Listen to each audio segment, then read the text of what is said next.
Hello, everybody, and welcome back to another Nextlander podcast. Happy February, Alex DeBar.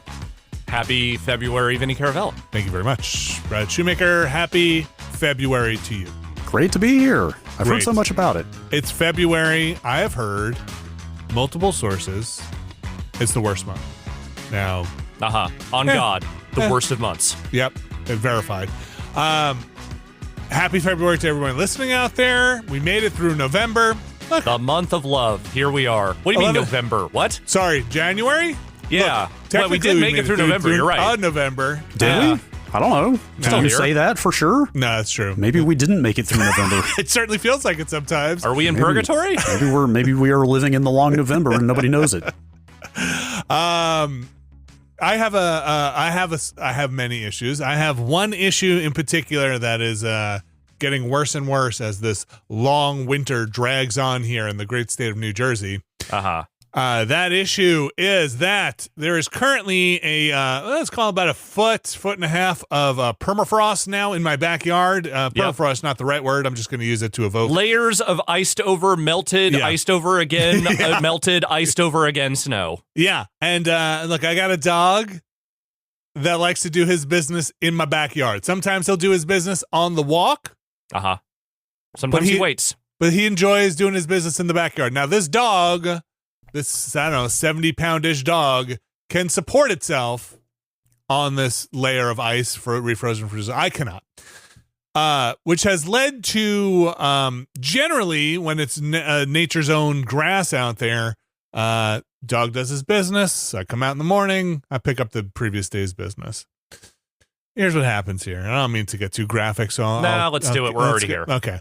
Dog does his business, is able to stand on this ice shelf, does his business. The dog waist is warm enough to melt into the down a little bit and then refreeze in the fucking ice. Interesting. This Wait, hang on. is- Does the dog just come and go as he likes? The dog, you're You're in not the there to backyard, yeah. You're not there to witness this, is what I'm saying. Well, we let the dog out, and the dog does his thing, and then wants to come back inside, right? Because Yeah. obviously you could just pick it up if you were there to see it, but if you're not, then So that's the second part of this is in order, I then have to like get all suited up to tramp through the snow, right? Because I will break through. Yes. It doesn't support my weight. You weigh so- more than 70 pounds. Yeah, so I need to like trample through to go collect this stuff. didn't realize it was that dire. I see. I mean, look, it's not the worst thing in the world, but like sometimes you're in your PJs or you're like, I'm not ready to go outside. I'm not. In the places where the snow is still fully collected and I have Yeah. not done any shoveling, like if I have to go walk out there, it's like shin deep at this Yeah, point. it sucks. Yeah. So now looking outside, just a little colony of dog turds that have kind of frozen into like a half an inch of the ice. Because I went out there yesterday to go clean it all up, and aside from just basically getting a shovel and shoveling snow into a doggy bag, that stuff ain't coming out, and that ain't the kind of thing you want to like manhandle. It's like you don't want to get too aggressive and be like, yeah, no, really dig in there and get rip Use your this thing nails, out. like really just pull it out there, you know? Yeah, right. So I think we're just living with this until the thaw, and then we're gonna have bad a big news cleanup. about when that might be. I know. Yeah. Just wait till the spring thaw. There's Right. Exactly. I don't Man. just a know. whole field full of sausages out there. This is one of those scientific processes Mr. Wizard never told me about. No. Did you guys read a lot of Mad Magazine Yes. as children, like I mean, 70s? a lot. Like I had access to large amounts of 70s and 80s Mad Magazine. Okay. Oh. I had And a, just like the- a brief Mad subscription. The Mad Magazine dog poop as sausage link Ew. visual metaphor Ew. never quite left me. Gross. They used to just draw sausage links to kind of imply dog poop. It Gross. was a weird thing. It was a weird thing. What me worry? Sausage link. Yeah. Well, we have, yes, there are sausage links in my backyard, and it is the bright contrast of the white snow and this. I'm not saying I love it. I'm saying I might not mind it enough to deal with it at this point in the equation. You know what problem two is? Yeah. Not poop related. Okay. That new technology connections video about energy and EVs and stuff is really long. It's like It's like an hour and a half. Like, couldn't get through it in one sitting, and it was a really good video. And my other problem is I want more people to see it. Okay. It was linked in our Discord. It's very good, but it's also one of those ones that's very frustrating to watch. And like, yeah, we should really be moving towards solar energy. That would be great. Wouldn't you think? If we had more solar infrastructure. I think it's a very good video. Technology Connections, again, putting out the good work. You know what's not a very good video? What? But that did not stop me from acquiring it. Well, I don't know. Okay. We'd been talking about Canon Films. That brought up the Captain America movie that we did a long time ago, the 1991, which is one of the worst movies we've done for the Watchcast. It is, scientifically. Yes.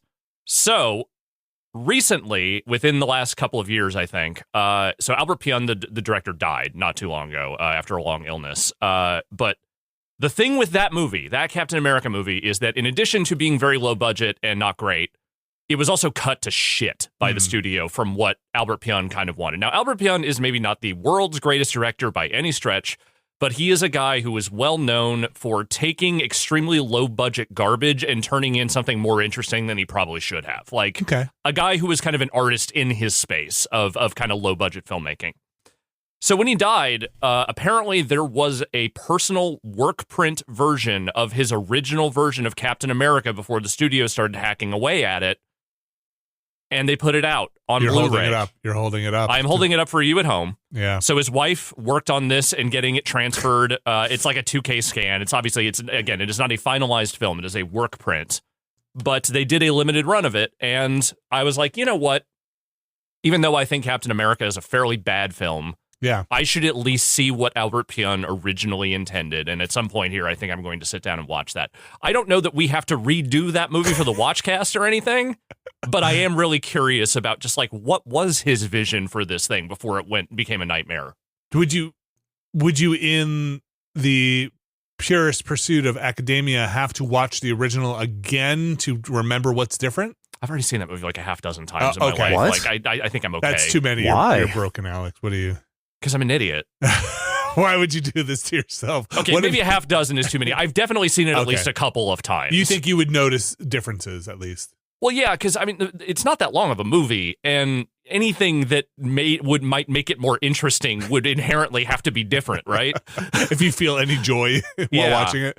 Because, I mean, look, that Red Skull is still going to look like that, you know? Yeah. Like, fucking, the lead dude is still that actor. There's only so much you can pull from that. What is the, if you don't mind me asking, if people want to find it, what is the name of the release? So it is Captain America. Albert Pyun's Captain America is how it is billed. I believe the company is called Yippee-Ki-Yay Video. It was, again, It is a straight-up limited release. I believe it is a burned Blu-ray. It is not like, it is not an because I don't know if the studio, whoever the fuck owns that thing now, would actually be okay with them doing this. Interesting. It doesn't matter because it is, I want that art to be in the world, and it is. So there you go. Does it say Captain America written on Sharpie on the Blu-ray? No, the Blu-ray is, however, label? Okay. It does have a printed label, but it is just a plain white disc. Oh, That's it. Oh, yeah. That's got the very much the look of like a whatchamacallit, a pre-release game or something like that, where it's just, But it's not like a paper label. Like, it feels like they did at least a little bit of manufacturing work. Well, that's fun. Yeah. That's a fun thing. I'm still investing in dumb shit whenever it comes my way. That's great. You should. I mean, what's left at this point, right? Not enough. Just got to hold on to the dumb shit you like.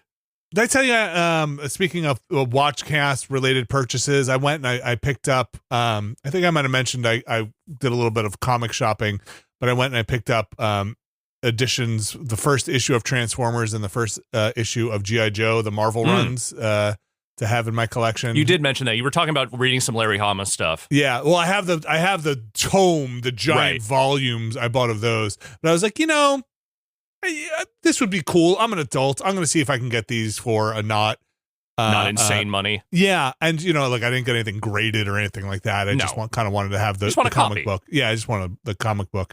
It made a little more than I was intending to go in for, but there it is. I mean, you didn't spend several $1,000s, right? No, then you're fine. So, I don't care. So 50 maybe for one of them. One of them was maybe a little bit more. I mean, I wouldn't have expected those to be insanely valuable comics, except at like the highest grade, because I imagine they printed a lot of those fucking things. But maybe. But yeah, like $50 for an original, early issue of a long running series like that seems totally reasonable to me if it means something to you. Yeah, I was thinking about maybe putting them in a little comic book frame and putting them on the wall when I get my office why not? done, next to the Transformers one. I should do that with my signed X-Men #1, not #1, the 90s #1. Oh, the classics. When they did the gold blue team split, I have a #1 that's signed by Stan Lee. Oh, that's rad. Yeah, I mean, granted, he maybe has the most signatures of any human of my lifetime, so I don't know how much that's actually worth, but just framing it that's would be cool though. Yeah.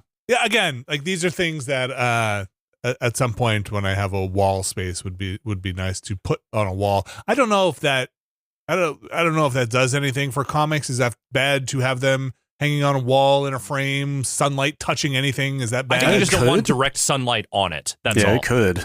Like I'm sure. Hopefully, it's like archival glass or something. You'd have to look into that stuff. I've got a couple. They make that glass. Yeah. I might have mentioned this at some point recently. I've got a couple of Fillmore show posters in my living room that are just bleached to shit. So they just got absolutely. Oh boy.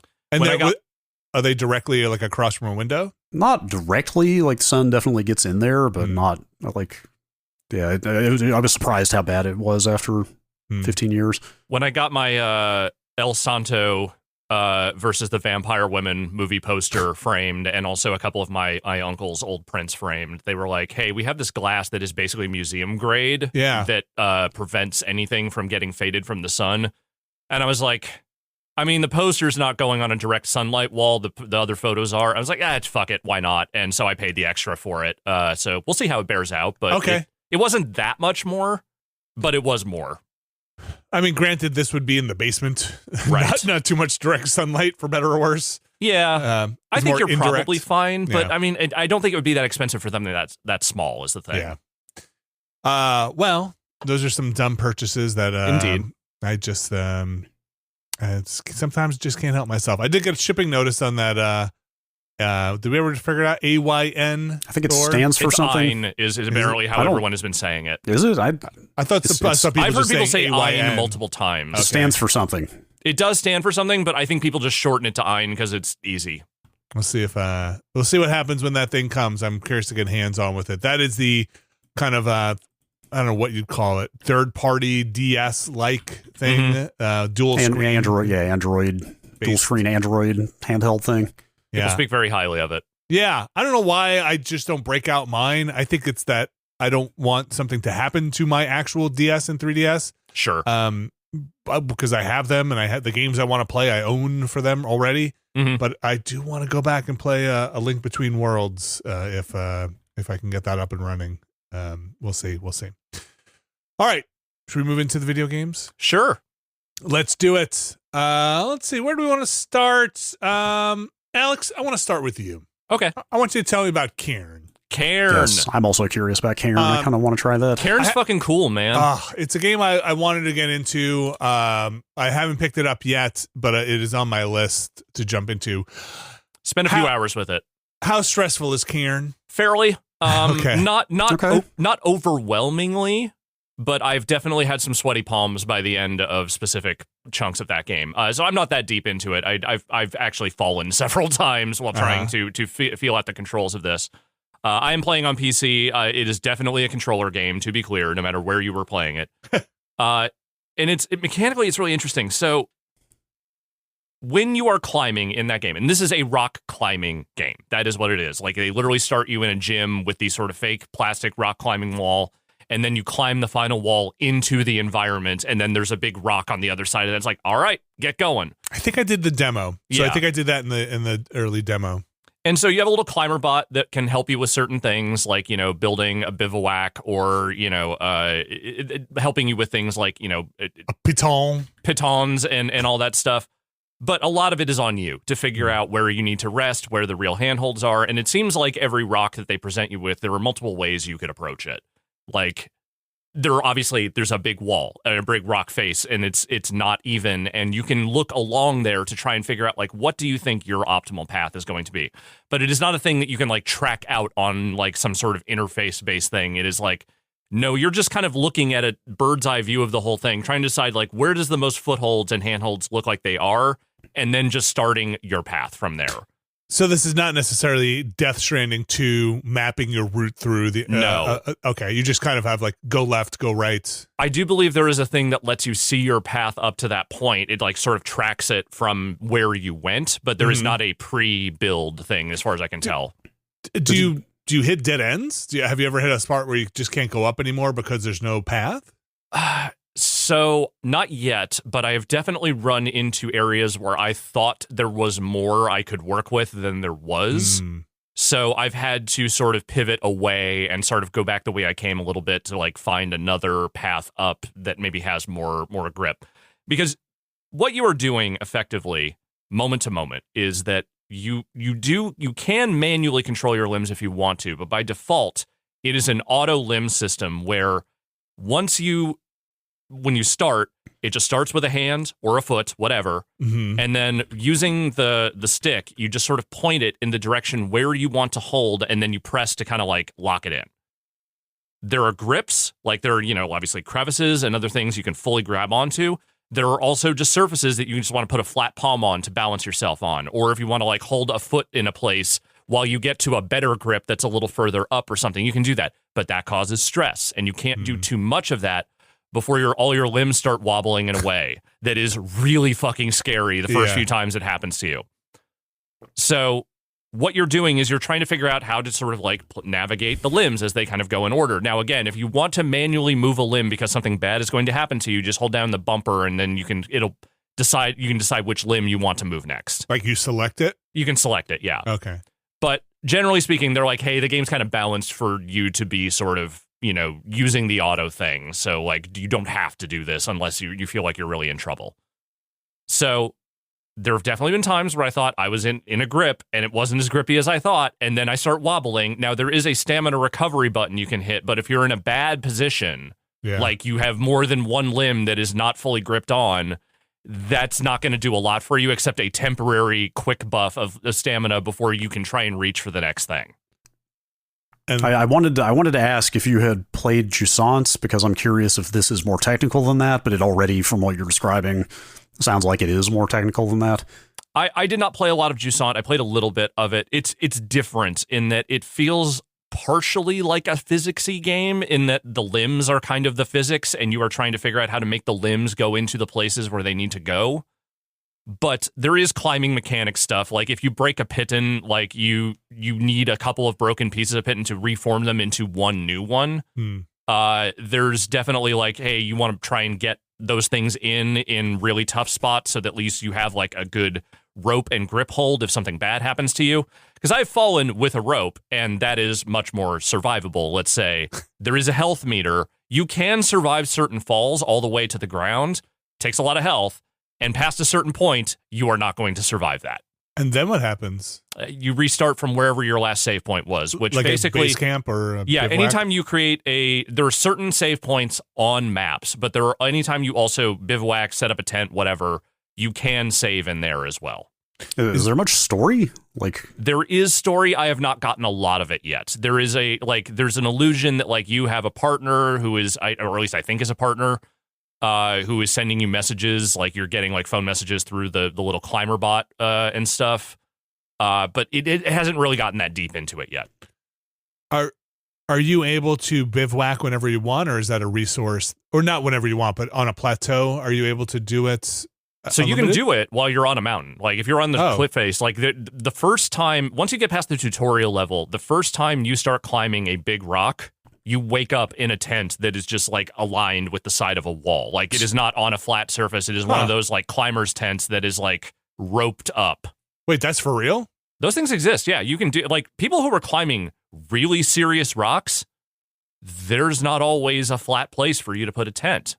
So it's a hanging tent. No kidding, really? Yeah. So you just kind of like secure it to the side of something is secured to the side and it just hangs? Yeah, I mean, it's all like, secured with various like locks and pittons and all that. Yeah. But yeah, like that is wild. That's a real piece of tech. I know. Look, dude, this shit is not for me. I can tell you that.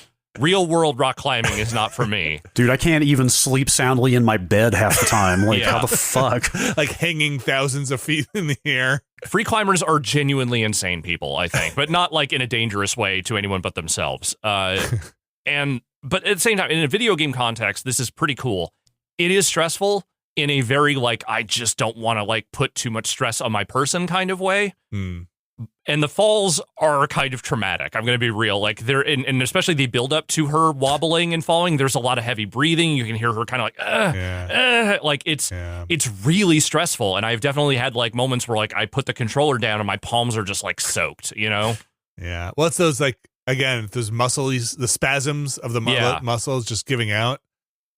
So is it a resource that you spend? Do you have to have a certain amount of tents to be able to do that, or can you just kind of do it whenever you want? So I haven't really had to mess with that too much yet. It seems like there are places where you can set up that tent if you really need to, as long as you have like, you know, a piton and rope and all that kind of stuff set up where you are.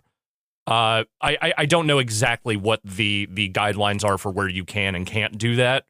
But it seems like there are certain areas where you can do it for sure. It just on certain flat areas, you absolutely can do it no matter what. And does the game seem to be at where you are, at least? Does it seem to be some kind of difficulty curve where you're like, this first part was very easy, this is getting longer? I mean, the tutorial's good and short. Like, it just gives you 3 different, like, levels of climbing to kind of give you a sense of, like, hey, here's where the challenges are going to start coming in. Okay. But yes, it does feel like, you know, yes, there is a ramp. Like, there are 3 difficulty levels. I'm just running on the default one. The easier one, they say, is like, hey, here's your story. You know, the climbing's not so hard. The other one seems like it's for the hardcore freaks. But yeah, like I again, I'm not that deep into it. Like it feels like there is probably a lot of game left, and the difficulty has just been steadily ramping up as I go along. So I don't know how bad it gets. I'm very curious to check this out. Yeah, I'll play this for next week. I didn't get a chance to get to it this week, but it's on my list. I didn't realize I had seen only a couple people talk about it. That there is some kind of narrative in there, and that brings me in more. There is something going on with your character. I don't know exactly what it is. Like it seems like the climbing is not just, you know, a dalliance or a thing that is just, you know, for funsies. It seems like there is definitely some sort of like I am overcoming something here, but I don't really know what it is at this stage. Sounds a little grow home-ish. Yeah, but less cutesy. Yeah, maybe less cute. I mean, you do have a little cute robot mechanically, guy. Yeah, but like it is very physics based, like climbing mechanics. Of course, Grow Home is kind of entirely stamina based, as I recall. Like I think you can just grab onto anything in that game. Was it anything? Yeah, it's more like Breath of the Wild style climbing. There aren't handholds as such. It's just purely, do I have enough stamina to get to the next platform? I believe. Grow Home. I believe. Man, I wish they would remaster those games. They should. I guess the PC versions still work, but the console ones are a bit old. Yeah. Well, Cairn, $30, PC and PS5 currently. That is out now. A game I definitely want to check out. Thanks for sharing, Alex. Do not play if you are trying to avoid stress is my only guideline here, is that it is a little bit of a stressful game. I think it's very fun, but it definitely has that. Like when she is about to fall, like my heart drops every time. Yeah, look, I will try. I will take that to heart. Mm-hmm. I don't know if I can avoid that in my life right now. Yeah. All right. I tell you what, let's take a quick break here. We have some more games to talk about. But we'll talk about them after this break. So stick around. All right, we are back. Brad, you have spent some time Dragon Questing. I have. Yes, in a reimagined fashion. And a revisited fashion, because as you mentioned on another recording we had. The Planorama that is not up yet. The Planorama. You reviewed this original release of Dragon Quest VII. I sure, well, yes, it was still Dragon Warrior 7 in the US at that time. Great. In those days. I love the phrase "in those days." Mm-hmm. It just feels like such an old-timer kind of phrase. Back in your day? In those days, it was still Dragon Warrior. Yes, it was a pretty humbling moment when the email showed up offering a code for this. And I literally responded saying, sure, I reviewed the original. Did you write that back? Did you say that? Yes, I did make mention of that. It's like, oh, this will be interesting. 25 years ago. Did the person just write back, okay, boomer? As a freelancer for... No, they didn't respond. Okay. With anything but the code.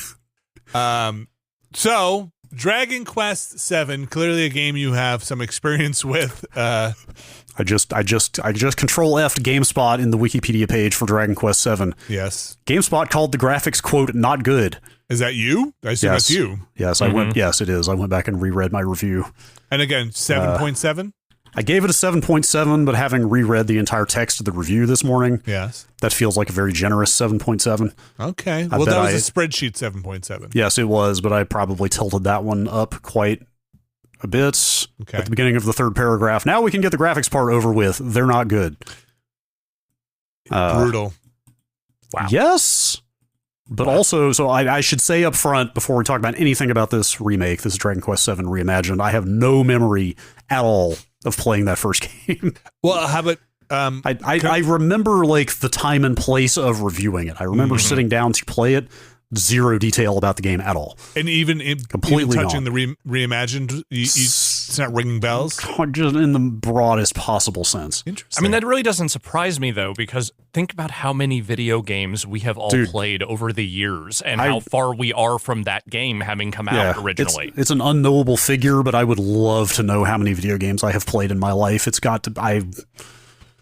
thousands at least. Like, even if you just count the ones you did to completion, that is still probably several hundred to low thousand games in your lifetime. You think about every game that came through the office for preview, and it's like, hey, play this for 2 hours and write a preview. You know, it's like that was constant. I mean, you could probably just rack up at least 10, 15 in E3 alone of games that you just played and wrote up. Like games you've put hands on a controller for. But apparently this is like a 100-hour game reading my old review. So what... The two main points in this review are...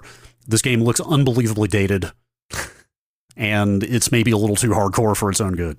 So sticking 7.7. Sticking with the original for just a second here, what do you have platform-specific information you reviewed it on?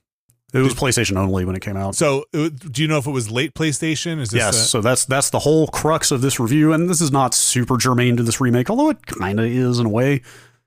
But like I went on at length in this review about how dated that game looked, because it was like... You can go pull it up, and in fact, I scrubbed through a like YouTube long play of original 7 this morning to compare to what I've been playing. It's like very rudimentary 3D backgrounds, and straight up like basically SNES quality sprite characters on top of it, and that might sound okay, for an RPG of this type. Until I tell you that game came out in the US 1 month before Final Fantasy X. Oh. 10. Oh. Like, think about what a leap Final Fantasy VII was. Yeah. From 6, from the Super Nintendo. And 10 that was is kind of in a different category. And that was 4 years before this game came out in the US. Like, 10 has voice, like, DVD quality, FMV. Like cutscene visuals and stuff, Yes, like... But 10 is PS2? Yes. Okay. Yes. So this game was a very late PlayStation game, is the point I'm making. Anyway, again, that's not like super relevant to this remake. I mean, but at the time... we need to highlight the fact that there are certain things that we can compete in. One of the things that makes us special is you did professionally review this original game. Right. And so we need to spend some time there. Yeah. And now we can move on to the remaster. Also a good refresher for what this game was and in light of what they've done to it as a remake. Because like I looked around at some of the reviews of Reimagined that just came out, and they seem like in many cases were written by people who are more like immediately familiar with the original game. Like they remember it better. Okay. And probably have played it more recently, whereas I've forgotten everything about it. But the other point in this review is that like, this is a very hardcore game. Like, you don't get a sword. Like, you have to fight enemies with your fists for, like, 2 hours. Oh, geez. Before you can afford a sword. Like, you only have one magic... Like, you have to grind. Like, it's an old-school RPG in that sense, and this game is amazingly streamlined in that context. The Reimagined one. Yes. Do you again, just to go back into context a little bit, do you remember where you were with the Dragon Warrior series? Was this a game assigned to you because you're like, oh, Brad loves Dragon Warrior? Yeah, they had me, like I did at least one Breath of Fire review as well, for if not two, for GameSpot. Like they were... And also, I was freelancing at the time. I was still in college when I did that review, having then been on the other side of that, working professionally in the office. Like in retrospect, in one way, I'm like, man, Dragon Quest is a big game to farm out to a freelancer. But then again, having worked in the like daily grind work or the office environment, it's like, oh, of course, nobody in that office was going to review a 100-hour JRPG. Yeah. It was just not logistically possible. I think I still owe Greg Mueller like a good chunk of his lifespan back because of all the JRPGs I dumped on him when he was a junior reviewer, because I was his boss. I was like, I can't review these games. I ain't got time for it. Guess what, Greg? I still feel badly about that. And, yeah, that's, you know. And just for my own edification, so do you remember at the time, Brad, were you paid per review flat rate? So it didn't matter how many hours the game was? Nope. Sure didn't. Okay. Now, granted, the pay rates back there were a lot better than they are now. That's for sure. Way better. The hourly like rate. $100. It was $150 per review back then. Okay. Which per platform. Wow. Okay, so Game Center was definitely paying way above that. I can tell you when I was doing freelancing for them. Yes. That's what GameSpot was paying at the time. Maybe that's why they didn't keep Game Center around when all was said and done. Which for like an 8-hour game, pretty good. For I don't know that I put 100 hours into this game, but it's like games like this very long. Like the hourly rate for very long games like this, not great. Starts looking pretty rough. But the key there was you had to, the only way that mathed out, A, I was a college student, like I had some spare time. B, you had to not look at the video game part as work. Like you had to not consider the hours spent playing the game as hours spent working. Is the only way that made sense. Unfortunately, I feel like that maybe carried over into some people's conceptions of the professional game reviewer. Yes, it certainly did. But you're saying that basically as a college student, you just kind of had to justify it that you were going to play this anyway, and then write a review. This one was probably on the bubble of whether I would have played it on my own or not. In fact, I probably would not have played much of it. So quick aside, on my own time, but if this had been multi-platform, would you have been paid for each platform review? That was the one place where the GameSpot stuff was very generous. Was I distinctly remember reviews where, yes, if you reviewed all 3 versions of a game across 3 consoles, you got $150 per platform. Per platform, okay. So doing like, excuse me, like a Turok game that came out on all 3. Because you were only changing like a paragraph at most per review. You expected to finish it 3 times?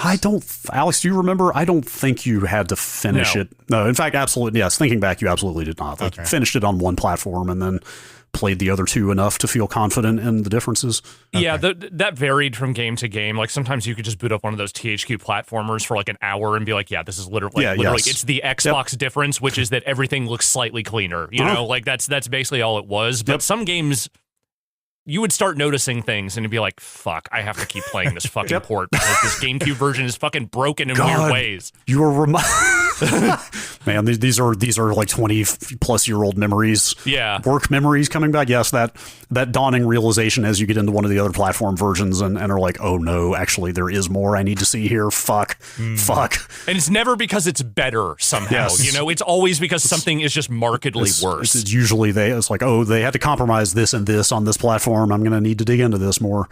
Wow, this is like 15 frames a second. What the fuck? How long does this go on for? I remember, I don't remember if it was a store where I bought 3 copies of Turok or it might have been a Blockbuster where I rented them. I think I might have. I don't remember. Mm-hmm. Whoever it was, I went in and asked, like, hey, can I have Turok on GameCube, Xbox, and PlayStation 2? Like, they like side-eyed me going like, you know, those are all the same game, right? Just give me the games. Anyway, I mostly went into Reimagined fresh. It was only after I put like 4 hours into it that I went back and read this review and pulled up some YouTube footage of the original and stuff. But the new one's pretty approachable. Okay, it is very much I started to say it's very much classic JRPG from that era, but then I also just spent 5 minutes telling you how like dated and hardcore the original game was, and this one is absolutely like miles friendlier than that. Like, you start with weapons, you can afford better weapons pretty quickly, you level very fast. I have done some grinding. Okay, let me back up. I don't necessarily hold this against the game, but I fully dozed off a couple times in the first couple hours trying to get through the intro story stuff. Like, it's a bit slow and very light, or slight maybe is a better word. Like, it's very sword and sorcery. You've got to go see the king. He's got a quest for you. Oh, the prince has gone off to these ruins. Go find it. Like, it's all very, it's a bit bland. I'm going to be real. Okay. Like the conceit of this game though is actually pretty interesting, which is you're like a teenager on a little fishing island that is thought to be the only island in the world. It's a tiny little island with like one town and a castle, like a king and a castle. And everybody talks as if this is the known world. Mm-hmm. It's like we're talking like a population of a few hundred people. Huh. And it's just a vast ocean, and this tiny island is the only land that exists. This is the entire world right here. Doesn't seem like sustainable, but it's okay. actually, it's like a really interesting, like kind of pretty lonely idea to think about, you know? Mm-hmm. But then you very quickly get embroiled in magical events. Uh-huh. And you start visiting other land masses and like doing things there, solving problems there, and then kind of those land masses start emerging from the ocean. You're kind of like building the world map. Oh, wait, they actually do emerge from the ocean? Yeah, yes. Oh. Like I'm on to the third land mass right now, but I finished the second island and it fully just comes out of the water north of the first island, and it's like, oh, everybody's talking about that new island now. Are there towns on them? Like yeah. There's people, there's dungeons. You know, each island has its own stuff going on. Anyway, yeah. Again, don't hold it against the game. Like it was late at night when I started it, but it is a little bit bland getting into it, I feel like. But then I started succumbing to the siren song of numbers going up. Uh-huh. And like I said, I started doing some grinding or raising, as we said back in the day. I never said that. I got to go out and raise for a little while. I don't know if I said grinding either, but I don't know if I said raising. Grind where I was at was not a term in fashion at the time. So I got to go raise levels for a little bit. Farming XP, maybe. Before I can beat this boss. I don't know if that was a later thing. Even farming feels like a post-World of Warcraft term to me. Maybe. You could be right. Anyway. The monsters are visible on the map? Is that still a Dragon Quest thing? So I don't remember. I'd have to go pull up some world map footage of the original to remember. They are here. Okay. It's like silhouettes, like the black silhouettes? No, not silhouette. No, are you thinking of Zelda 2 maybe that's got the black silhouettes? Maybe. I remember Dragon Quest having that, but the monsters do roam the world map or the dungeon map in this.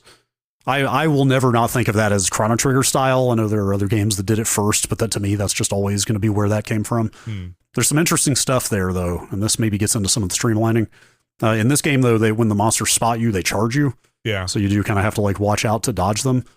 And it's got the thing where if you hit the attack button right before they touch you, then you'll get some bonus damage going to the fight. You know, there's that whole thing. Here's the thing. This is one of the most generous quality of life improvements I've ever seen in one of these types of games.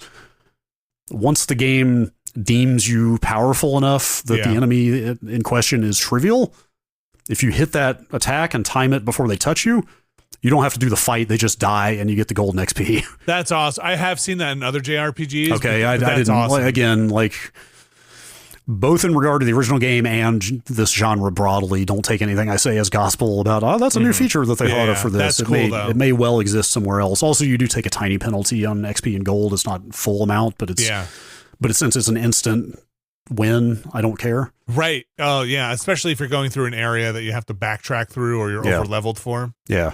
Does that make your raising easier? Yeah, for sure. Absolutely. 100%. Okay. But I like plowed through the final dungeon on that second island because I had done a little bit of grinding and bought. But I appreciate a game like this that actually makes you engage with the economy as opposed to like a lot of the Final Fantasies. It always felt like the weapons and shops were just kind of there, but you never actually touched them because you're always finding better and more unique gear in chests than you could ever buy. That stuck with me. That's persists with me today. If you're buying a weapon, it means you haven't found a thing yet. Yes. But in this case, by the time they had sent me to like, all right, you've done all the preparatory stuff on this second island. Now you need to go do the final dungeon, final boss here. I still had all the starting gear. Oh. And I was like, all right, well, I guess I'm just going to grind some gold up and buy a bunch of stuff for my people. And I did. And then even in that dungeon, I found I think one shield that was also the shield I had bought in the store. That was the right move. But it felt good to actually spend some time grinding to make my party more powerful before I went to fight a boss. If you say so. I'm going to say I probably called it leveling now that I think about it. Yeah, maybe that might be right. I'm not sure. Spend some time leveling up. But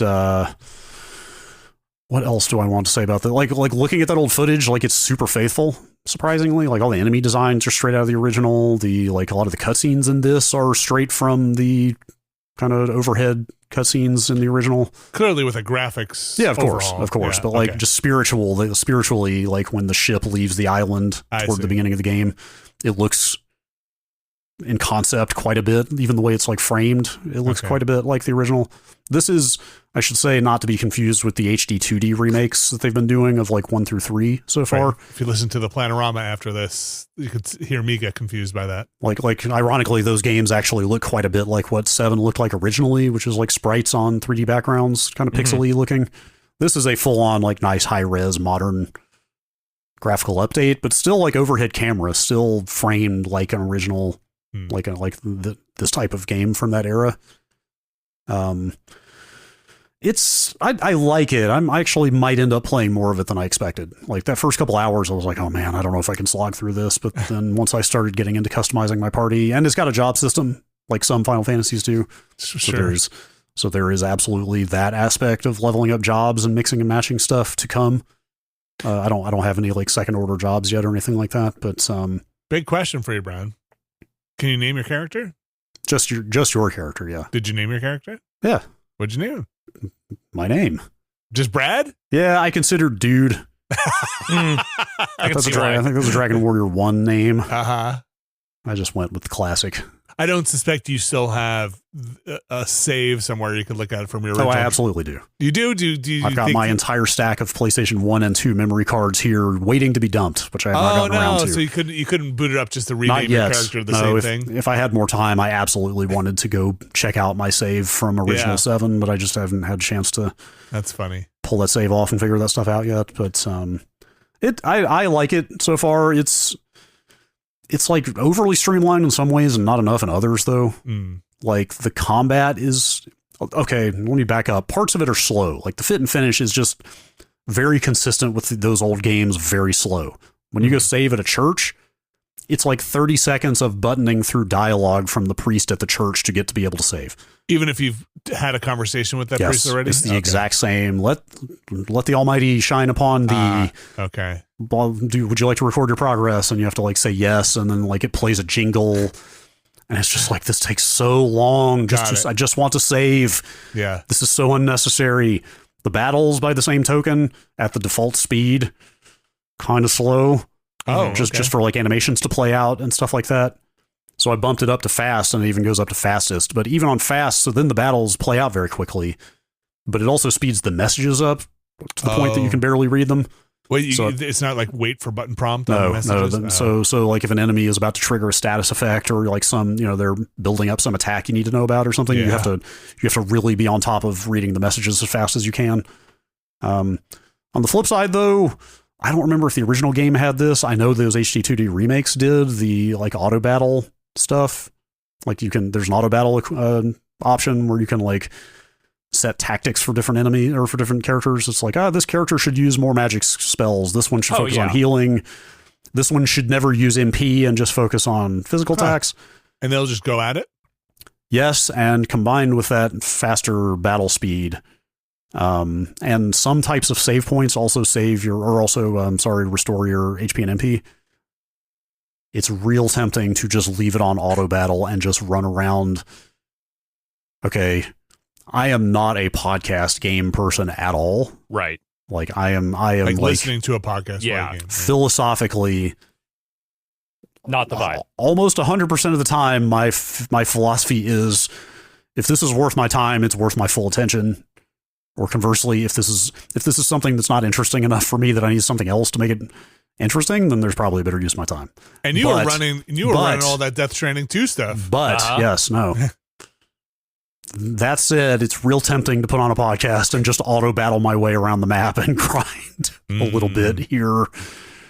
I haven't quite gotten to that point yet, but I definitely did for parts of that last dungeon. I was just auto battling my way through everything. And by and large, it works really well. Occasionally, they'll use like an item that you really wish they hadn't used. It's like, I've got a character with a healing spell. Why are you wasting healing items when you could just be using healing magic that's restorable? Anyway, but you get the point. Makes sense.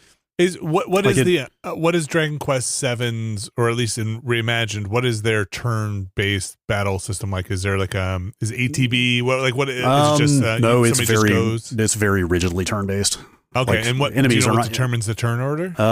There's no indication of that I've seen. It's probably like you have an agility stat, so I'm sure that plays into it. Oh, okay. But there's no like indication of turn order. It's very traditional JRPG, old school JRPG combat of enemies only attack when it's there. You're not like taking attacks while you're waiting to input commands or anything like that. Okay, so you can sit there and puzzle it out. Yeah, but like the combat is, for how basic the design is, it's pretty interesting, I think, so far, and especially once you can start getting more jobs. I don't know. Yeah, go for it. I might keep going with this, actually.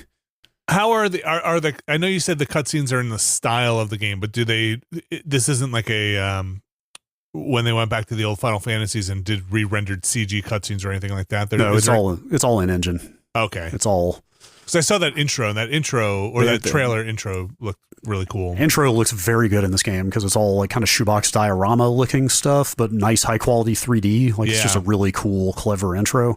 I mean, that's basically what the game looks like. Not quite that high quality, but very 3D Toriyama. I got a little misty seeing Toriyama's name in the credits. Right. Still, but it looks nice. Yeah, but it's all in engine cutscene. Okay. Stuff. The last thing I should mention is the localization is astonishingly British. Or UK, or I should say UK, that area, not just British, because the first major town on the next island you get to is incredibly Irish. But it's just like the writing is like full of UK jargon. Interesting. And the voice acting is all like the prince early on says, I'm trying, if I got this right, I hope the guards don't twig that I've scarpered. I believe is a line. I don't think that's even British. I think they are making up their own British. Twig that I've scarpered. Like I think I hope the guards don't realize that I have absconded or that I have fled the scene. You know what I mean? I think is what's going on there. But like it's a fair amount of that kind of thing, which gives it a pretty delightful flavor. What's the ratio to voice acting versus just reading stuff? It's pretty random. It is. It's like mostly more dramatic scenes get some voice, and then otherwise it's just text. Okay. So it's definitely not constant voice. Like flavor almost. Yeah, but there's enough to get flavor from it. That's cool. Yeah, I think it's pretty well done. Like I'm definitely not enough of a purist that I wish it was more hardcore or whatever. I don't mind that it's been fairly breezy to get through so far. Although if I hadn't spent that time raising, I think it would maybe not have been quite as like there definitely been points where I'm like, oh, I need to back out of here and go heal and save or I might die, and I'm quite sure that game makes you lose all your progress when you die. Well, it does autosave occasionally, but where are you playing it? PS5. PS5. Yeah, $60. Mm-hmm. That is available on the Switch, also Switch 2. Yeah, and Xbox and PC.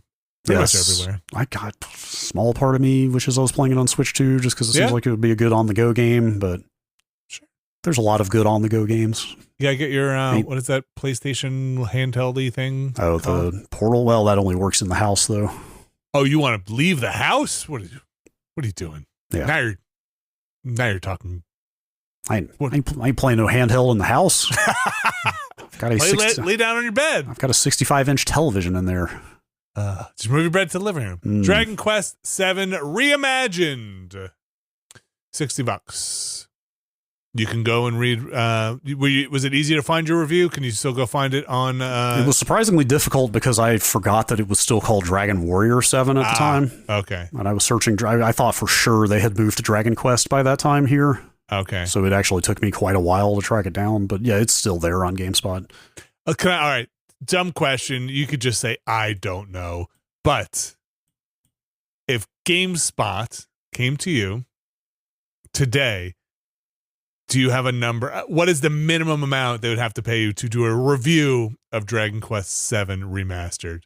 Well, they already did one, so. Well, I'm just saying, if for novelty's sake. Also, nobody still at GameSpot knows who I am. $1,000 to review the whole thing? Yeah, sure. A minimum of 1,000. I'd do it for that. I don't think they pay those rates, man. They absolutely do not. No, this would be just a novelty review from the person who originally reviewed the original. The authoritative expert who remembers everything about original Dragon Warrior 7. Now you wouldn't do it for what'd you say, $150? 150? No. Yeah. All right, that's Dragon Quest VII Reimagined, $60 on every platform. Just came out as of the time of this posting, so enjoy it. All right, moving on here. Let's see. Alex, you and I and Abby jumped into Earth Must Die, the adventure game. Speaking of very British things. Speaking of very British things, with just a chock full of UK voice actors from the sounds of it. Again, I didn't recognize half of them, but I did recognize some. But I think Ben Starr was in there, Matthew Holness of Garth Marenghi fame, like a few other people from Taskmaster, a show that I'm not that familiar with. But it seems Which like is apparently beloved. I still don't really know a lot about Taskmaster, but I have people in my life who are genuinely obsessed with it, and I've just never done the work to understand what it is. Oh, wait, why did I think that was a Marvel thing? Because it is also a Marvel character named Taskmaster. But this is a different thing from that? This is a totally different thing. Okay. Every time I feel like I encounter someone and say, oh, yeah, I've never seen it, I am the weird one. I am the weird one who has not seen Taskmaster. But I mentioned that because it does seem like that is a big hook in this game, the voice acting and the kind of setup here. The gameplay itself for an adventure game is fairly light so far. I have not gone back and played much more than the 2 hours we spent with it during our stream, but it is very enjoyable. I enjoyed it. The humor is not always on firing on all cylinders, but it's fun enough. I enjoyed the setup. Bare minimum, it's a lot of jokes that are just like, oh, that was funny. A lot of penis jokes. Boy. Yeah. Those were funny. Chock full of penis jokes. But yeah, it's very light adventuring. And I don't even think you have an inventory, or at least we never put something in our inventory. But the setup is you are the kind of, what would you call him, a fail son? Or you are a... You're third in line to the throne at the beginning of the game of this like galactic, fucking Warhammer style like space empire. Yeah. You kind of connive your way into becoming the leader by turning your two dipshit twin brothers against each other. Yeah. I would say it's less that you are a fail son and more that you have been set up to fail because no one actually wants you to be the person in line for the throne. And then, so you're leading this empire. The empire's running out of money, basically, or resources. And the one place that's left is Earth. So let's go melt Earth. And then that's where we kind of left off. I won't spoil what happens when you try to melt Earth. There's a good turn there, is all I'll say. That's Earth Must Die, $12. And that's probably the lead character is 100% doing a Nandor thing from what we do in the shadows. Very much. It's hard almost not to. I almost didn't want to say it because it's hard not to then just keep that in your head the entire time. Earth must die. $12 just sounds insane to me for a point-and-click adventure game. I don't think it's that long. Yeah, I mean, I believe that. This is purely an anachronistic thing of like those cost $50 30 years ago, 35 years ago. How's this possible? But anyway, tools, resources, I don't know. I know. Clearly, they're paying voice actors, developers, and the like. But I had fun with it. I'll probably wrap it up at some point again. Like Alex said, I don't think it's that long. Playing on the PC, Earth Must Die. We're going to keep moving here, but I can't go past this without mentioning that, Brad, you and I had a sick Absolum run. Yeah. The sickest Absolum run in history. We made it from the rad. We made it from the Underking. It was my first Underking clear. Yes. Straight through to the tower at the end of the game. Like, we beat the entire second continent on the first run, or the first try. Yeah. First try of ever getting there. Like, just the builds that we had were just so good. We were slinging daggers, baby. That game is fantastic. It is a lot of fun. I really enjoyed it. I think it was pretty much, we had one misstep. We reloaded once, right? And then we were back in, and that was the run. So it was almost a 2+ hour run. Yeah, it was a long run. And that was very cool. We could have gone all the way, maybe. But like, you didn't even have a second res. Like, that's the thing. There's so many more like meta upgrades still to get that would have made that run more survivable. I mentioned this on the stream. I do think that game would have crept onto my top 10 if I had played more of it in 2025. There's a solid chance it would have been the same for me. Yeah. I'm not there yet. Mhm. I mean, I'm still having fun with it, and I am still doing a run like every couple of nights or so, but I think it's possible. I just haven't had that moment yet that I think you guys have had where it's like, and especially not playing it co-op, I think I've maybe not quite had as much going on there. That's a huge part of it. That said, Road to Empress might have made it on my list. Hell yeah. Okay, for sure. It's the co-op stuff, and also because there's teamwork stuff that you just don't get by yourself. And also, it was also this last run, and specifically getting a build that felt like it broke the game.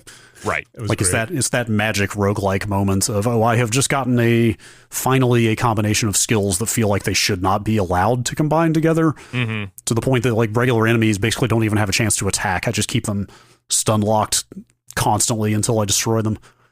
And then again, maybe the two people thing. Like we were doing stuff where we were both farming daggers, throwable weapons, as we were finishing off enemies. So it was just a constant pool of throwables. I not only had the bubble and the tornado thing, which is what was keeping enemies incapacitated, but I also was spawning daggers off my regular attacks. And you had a like massive dagger throwing damage build. Yeah, also spawning daggers off my attacks as well. You're constantly throwing. I'm constantly punching to stun people. It was great. It was good. That's Absolum. You could check out our epic run. We didn't beat the game, but it was a really fun run from. And it's crazy, like still finding new quests and new side stuff on that first continent, and I've found none of that on the second continent yet, which I presume is there in like roughly equal proportion, right? So like it feels like it feels like there's still a like shitload of content that I haven't seen yet.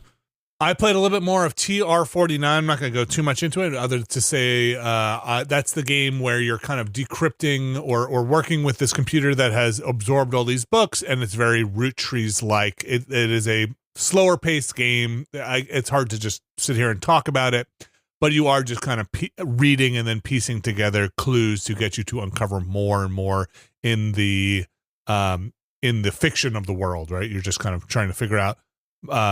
Detective your way through this whole puzzle. It's a very much a brew some tea, sit down quietly, and actually read some stuff for a little bit.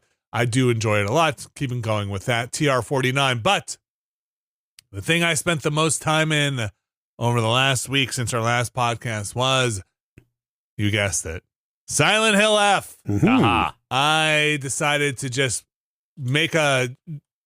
put my line in the sand and say, I'm going to go get all the endings. So, except I did not get the, okay, I'll just say. You didn't get the wacky ending. Yeah, I didn't get the wacky ending. There might be some spoilers here. I'm not really going to spoil too much in terms of it. But yeah, I didn't get the wacky ending, but I got 1, 2, 3, 4 other endings. Yeah, isn't it 4 total besides? So is the UFO ending just a joke ending, or like it's not a serious? I don't know, I didn't get it. It's a goofy ending. I don't know if it's a joke. I mean, look, there's the like control room ending from the original Silent Hill and stuff. I think it's in that vein. Okay, what I mean is it's not relevant to kind of getting like the whole story or whatever, as far as we know. I didn't get it, so I don't know. And I didn't look it up. I don't know if it ties into any of the other Space Wars stuff your characters are talking about or anything there. My thoughts on that, Brad, if you finished the game, did you go any more into yes, I have gotten some ways into my second run. So let's just say, look, I'm just going to say we might have some spoilers here for Silent Hill F. I don't want to hold back stuff that you want to talk about, so I'm going to give you a spoiler warning here. I don't think I'm going to talk too much about the other ending stuff other than my thoughts on it. But Brad, what are you thinking in your second playthrough? The change I think I'm going to make, and I probably shouldn't start over. I should probably just change it. I think I might drop it to easy for this run.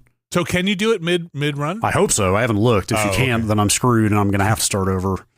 Or just combat. Keep You're talking about combat. Yeah. I'd probably leave the puzzles on the hard difficulty because there are trophies for both difficulty levels that I wanted to get. But the thing, I died on the third enemy. I kept count, and I died on the third enemy in this run. Okay. It did not take long. It did not take long for the difficulty to catch up to me. I'm playing on easy, and it's very easy. Well, the thing that hit me, and I kind of felt like an idiot when I realized this, is if I am going to get all 4 endings, which I'm not 100% sure I will, but I would like to, shouldn't I wait until that last run for the highest difficulty? Because then I'll have 3 other runs worth of upgrades by that time. Like, it doesn't make a lot of sense to do it now when I would be way more powerful, presumably, by the time I get there. Sure. Do you know if there's a trophy or achievement for doing them both on the hardest difficulty, or are they independent? So. Yeah, I think they're independent. Because what I found is playing on the easiest difficulty and the easiest puzzle mode is the puzzles, though they seem like there would be variety in the answers to some of the puzzles, a lot of the times they are not. So you can just bypass entire areas. Like, again, we give the spoiler warning, so I'm just going to talk about it. You know, when you get to the school and you have to do, you have to get the key to the gate. Yes. The key to the back gate. It's the locker room where you have to learn girl code or whatever. Yeah. You can just open those lockers and just get the key to the back gate without doing the rest of the school. Oh, you just go in the locker room. Open the lockers those lockers. they're just unlocked. You mean? No, you just remember the things. I this see. one was 101. This was SOS. This was whatever. Oh yeah. I guess they are fairly easy to remember when you look at the kind of riddle in front of you. Yeah. So like that area, very fast, right? Yeah. Sure. There was like another area that I walked in. I was like, I could just walk to the end here and just put in the code for the door. Okay. And like I don't have to do anything. That makes more sense for how this might go a little faster, because like so far I have not even been skipping any of the original cutscenes, obviously, let alone the new ones. But even the originals on a second run, even the original cutscenes have way more meaning to them now that you have the entire context of the first run. Right. So I'm still watching everything right now just because it means way more. Right. So when you come back that's probably on a third run, then I would start skipping a lot of those cutscenes. But so that's how it went for me. I think my second run was pretty decent. I didn't skip as much as I thought I was going to skip, even for the old stuff. Towards the end, I started skipping a little bit more, and they actually have a whole chapter skip you could do towards the end. By the time I was on my third run, plus the second run, I found introduced a lot more of new cutscenes. By the third run, there was like nothing new. At least that they were prompting me for until I basically got to Hinako's house. Interesting. And by the fourth run, it was basically the same thing. Almost nothing new until I got that I remember. Until actually the skippable chapter is like, hey, this skippable chapter now has new stuff in it. And then Hinako's house was a completely different ball game. I do think that fourth run is the best run. Or at least from Hinako's house. Now, the order you do the runs or the order you get the endings could vary, right? I think you need to at least get 2 endings before you can do what I'm calling the fourth one. That's right. They do gate that behind. Yeah, that's right. But I don't have like matrix of ending requirements in front of me right now. I kind of remember it if you want to ask. Because this plays into what I'm doing right now. Because in fact, in multiple ways, I'm trying to think through. Like, I guess I'm doing a sword. Well, there's 2 sword runs. Isn't there like a dirty sword and a clean? Yeah. Okay. So I've started doing the Jizo statues, which are what you need to do to get the sword, right? Are you using a guide? No, I'm not yet. Okay. Because you can lock yourself out of being able to. Yeah. You might want to take a look at that. Great. I don't know how hard locked it is, but okay, so there's no value in not getting the sword, right? Like there's no ending that is don't get the sword at all? No. Shit. Okay. Do you need to do the statues just to get the sword or to purify it? To get it. This conversation is going to get ridiculous. No, I understand. This is all fresh in my head. Okay, so I can't miss any of those statues if I even want to get the sword. Okay, then I should look at a guide. You need to get the offerings and the statues. You need to bring the offering to the statue. I mean, thankfully, I am like a compulsive save leapfrogger. I can keep as many saves as I can, so I could roll back if necessary. So the one I missed early on, I was able to go back and get later in the game. So I'm not 100% sure they'll lock you out of some, but you know that game just kind of locks up areas sometimes. Yeah, yes, definitely. Although they do kind of open most of the town back up toward the end, if I remember. So maybe you can by the end. Yeah, I'm surprised. I mean, maybe this isn't consistent through the whole playthrough, but like even like right off the bat, like even early in the game, there's like houses that you could never even go in before that are just open now, and there's you find good notes, you find cool stuff. Quite a few notes in there. That little treasure hunt thing, like there's stuff to see. But also hearing there's like diminishing overhead to the subsequent runs is encouraging. So my first run took a while. My third and fourth runs, I cruised through in a couple of hours. It sounds like the second run is the meaty second run, and then the other runs are just kind of plow through. Because you start with the sword again. So everything you do in a run is persistent. Wait. if you purify the sword as soon as you get it, can you not do the 30 sword run? You get the sword again. You don't have to do the steps to basically get to, so to purify the sword, there's a puzzle you need to do. You don't need to do that puzzle again. You could just click on the thing to purify it. It becomes back unpurified, tainted, but you don't need to do the puzzle to purify it. You don't have to set up the mechanics to does that not purify. Got it. But is that not still going to purify it? It won't.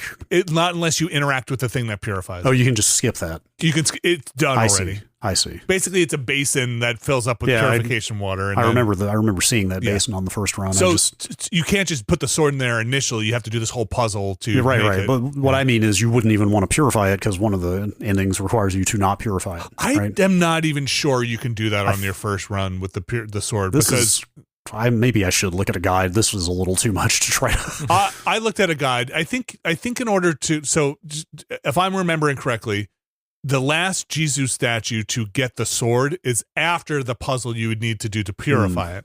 So I guess maybe you could go back. Maybe you have to do an unpurified sword run first. I don't know if that would be nice. True. It made sense to me when I did it. Yeah, all of this is I just don't want to waste time. Like I can't afford to do a run in this and not get an ending. You know what I mean? I that's exactly why I looked at a guide to be like, I don't want to waste time here, right? I guess you could do it if you knew you were going to purify it.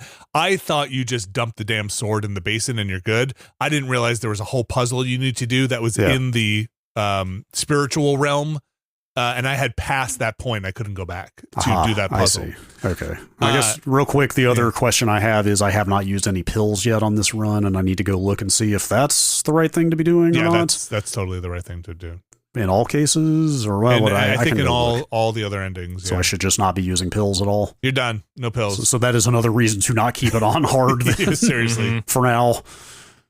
Good to know. And I do think you get some other items later on to get the last ending. I did unpurified sword, I did purified sword, and then I did, I guess what I'll call the brooch ending is the you have to do this thing with your brooch. I talked to some people. We got a number of emails about this, and I also talked to some people on the Discord since last week about this. It sounds like the structure of this game and what it's doing with not telling the whole story the first time through is extremely visual novel.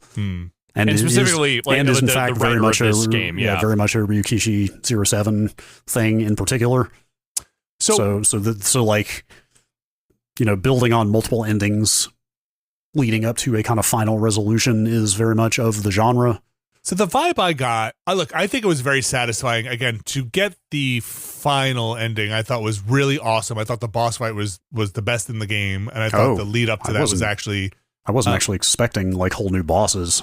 Yeah, I thought it was very cool. I kind of thought it was just going to be cutscenes and some side stuff. It's not, but it's for storytelling. The Hinako house stuff, right? Yeah, it was great, and I think it really. Wow.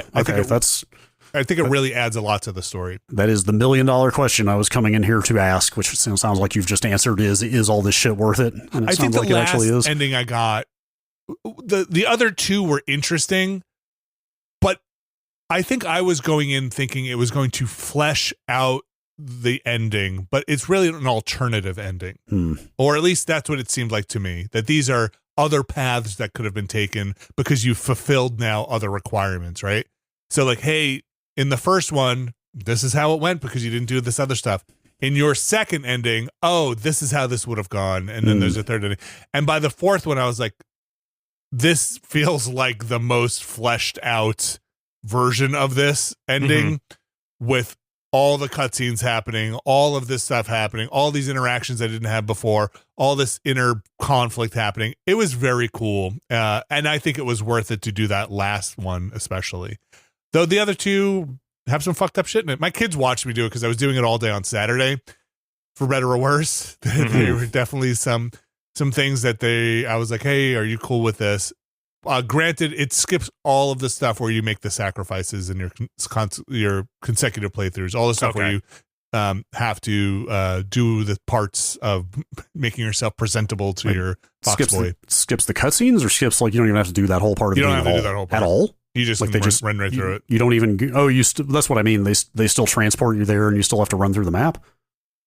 From my and memory, do the fighting, do the combat, or again, we're in spoiler territory, so I'm just gonna say it. So you know how the last thing you get is the ability to just make walls vanish. You can just run straight ahead, make the walls vanish, go through a door. Okay, so they do still send you there, and you still have to go through the motions. It's just that you skip the mechanics. I got it. Okay. So granted, in that part is where you will find some of the alternate puzzles to do some other stuff. So gotcha. That makes some sense. Yeah.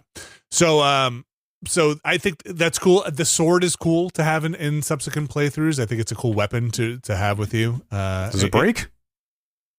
How much do you want to know about it? Oh, okay. Don't tell me. Okay. I'm curious to uncover all that stuff. It's kind of fun. Let's just say there are differences between it being purified or unpurified. All right, here we go. Silent Hill F spoiler-free ending guide. Wait, what are you looking up? I'll tell you. It. Well, no. I mean, whatever. Oh, the mechanics. It's the mechanics stuff is what I'm talking about. It's the I just want a vague enough warning of, hey, you should have it up. Make sure you don't miss this and this on run 2, or you can't do X. Yeah, it's not super clear from the bullet points they give you what you have to do. So I think it is absolutely worth having a guide if you don't feel like wasting your time. Yeah, and I do think it's worth it. Again, after this run where you get the damn sword, that was the longest one for me. I skipped 95% of the cutscenes if they were skippable after that, because like you, I had just watched them mostly. Yes. Yeah. And then I skipped them because when I was doing the second playthrough, I was like, did I see this already? And then by the time I was doing my third playthrough, I was like, I definitely saw this. Yeah. I'm skipping. Yeah, like right now, I'm hitting X on every cutscene I get to just to remind myself, was this in the first run or not? Because it's been 2 months since I started that game now. So I think it is cool. I do think getting what I call the fourth ending, which does feel like the final one here, was awesome. Like was better than anything else in the game. It's a long time getting there. Do I agree with the mechanic of having to do 4 playthroughs? I don't know. I don't know about that. Yeah. But it is cool. It is a good resolution. Yeah. Again, like I said, it sounds very much of the genre that the writer normally trades in. So my kids again who watched it and saw all the endings with us, they were like, "Wait, what do you mean you're not going to do this goofy ending? This other one?" I'm like, "I'm tired. I'm not doing this anymore." Not today. They're like, "You have to do it. We need to know." I'm like, "It's probably throwaway. I just don't care that much." And so they are really on board with me going through, but it's another collectathon. I don't feel like. Can't you just show them YouTube? I guess I could. I don't know. Maybe other cool stuff happens. I don't know. I do think there's a big difference in this game between watching it on YouTube and playing through. Oh, some definitely. Of the other stuff. But I'm saying for that ending, for that one, maybe I don't know. Yeah, you just find a lot of cool notes in the subsequent playthroughs and other stuff in the world that flesh out a good amount of the world building. I'm sure, Brad, you're now finding all of the history of that town with all of the fox stuff and the water dragon and more notebook stuff too. Like, immediately start getting more background on like her father, for example, and why he's in debt and stuff like that. Yeah, that stuff is good. So yeah, I do think it is worth it, though I don't think I necessarily agree with having the mechanic be you need to do 3 runs through this. So. Yeah, let's see. Let me know if you got it. Yeah. So I've said versions of this before, but there is something inherently satisfying to me in optimizing for stuff like that, though. Like then the satisfaction on run 3 becomes how fast can I get through this stuff? By my 4th one, I felt like I was in a speed run. I was trying to dash to see how, because there's one long puzzle. And it is the one where you still have to go and switch all those doors over when you're basically separating from your friends. The rabbit door, or the bird door. Yeah. And so there's just no way to shortcut that puzzle. Yeah, you have to do all that stuff. That's a little bit of a bummer. So by the 4th time, I was like, I just remember the order of these. And I'm just going to go run through this as quickly as possible. It probably doesn't help you much, but those are color coded, which made that quite a bit more streamlined for me. Well, it's just the part where you're like, all right, I got to open this door, this door. Yeah. I mean, it's still just you can't brute force it or speed it up, really. Yeah, because there are definitely other puzzles. I think even the first puzzle. Again, I was playing the puzzles on easy, so they might change later on. But the first puzzle where you have to go flip over the little wooden pallets that they look like Emma's on that board to get the key. Yes. Yep. Even that was the same. So when he's like, when you go to the door and you're like, it's locked, and you have to run back and get the code. It was the same. I just opened it and just went through, and it was like, that saved me like 20 minutes, you know? So I do think doing the same puzzle difficulty, if it's the same answers, and doing it on easy just made it very light work to get through there. If you're not too far, maybe switch it over to easy. I definitely am going to, just because it does make sense to force myself through that without as many upgrades as I can get. 2 stabs from a knife, the dolls go down. It's pretty fun. Like, wait, you mean the kitchen knife, not the kitchen knife, not like the sword? Okay, no, really, man. Yep, they just zap. They're just done. All right, I think sure. My last run, I had the knife from the beginning of the game to the end of the game, just one weapon without it ever breaking. Yep. I just kept repairing it because I was going to say, I wonder if they make the durability higher or give you more toolkits or both. The part where you're just like, I was just dashing past enemies, and so I hardly fought anybody, and then just had that knife the entire run because it's so damn good. It's good. Silent Hill F. It's good. It's good. I don't know if it would move around on my list as much if I had gotten to that before our Game of the Year list. I do think it is a much more fulfilling ending that I saw at the end of that game. I mean, intention, you know? Yeah. That is Silent Hill F. That is going to do it. I don't know if I'm going to ever get UFO ending or whatever, but we'll see. YouTube has it for you if you need it. Yeah, we'll see. Is it a lot of work? It sounds like a lot of work. It's the goofy ending for people who just want to do the most arduous shit. So now my fear is I'm going to get the 4 endings, and then that's going to be like the last trophy I need or something, and then it's going to be irresistible. I would just use a guide again. It's one of those things where it's like, you need to find all these posters and find all these radios and listen to them all. I'm like, okay, I guess I can look at a guide and just do this. All right. Let's take a break here, and we'll come back. We'll talk about some news in the gaming world, so stick around.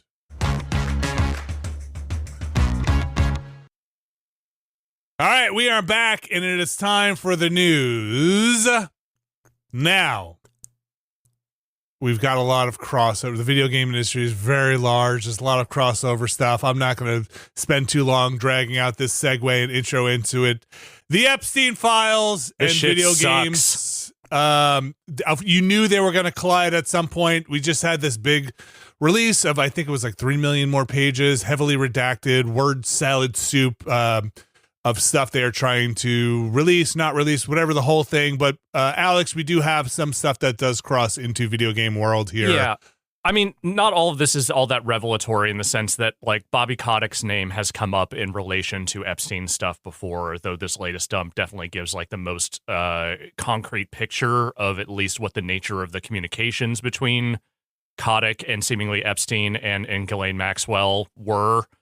Also, and I should probably just say, out of the gate, being mentioned in them does not mean you did a criminal act, though there are allegations in here against some people. Yeah, but in the case of Kotick, who is sort of the central figure we're going to be talking about here, this is not a situation. Yes, there are no legit, like, actual crimes being detailed in these emails, but it does seem like the most amount and willingness to communicate with Epstein and his various personalities of any of the people we are talking about here today.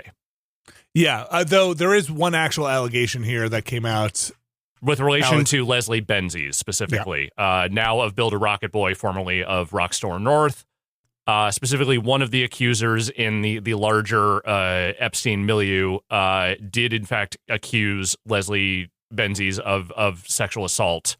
He is denying those allegations. I'm not sure that anything has been put further on record with regard to that, either from the accuser or anyone else. The only thing I do know about this is that apparently one of the content creators around Mind's Eye posted a big YouTube video about Benzies being in there, and Benzies went into that Discord and basically said, we are sending you a fucking cease and desist over this shit. And so that dude pulled his video as well as several others that were related to various things around Mind's Eye as well. Right. So there is that, but the Kotick stuff, like you said, there is much more in there. And look, I looked through some of it.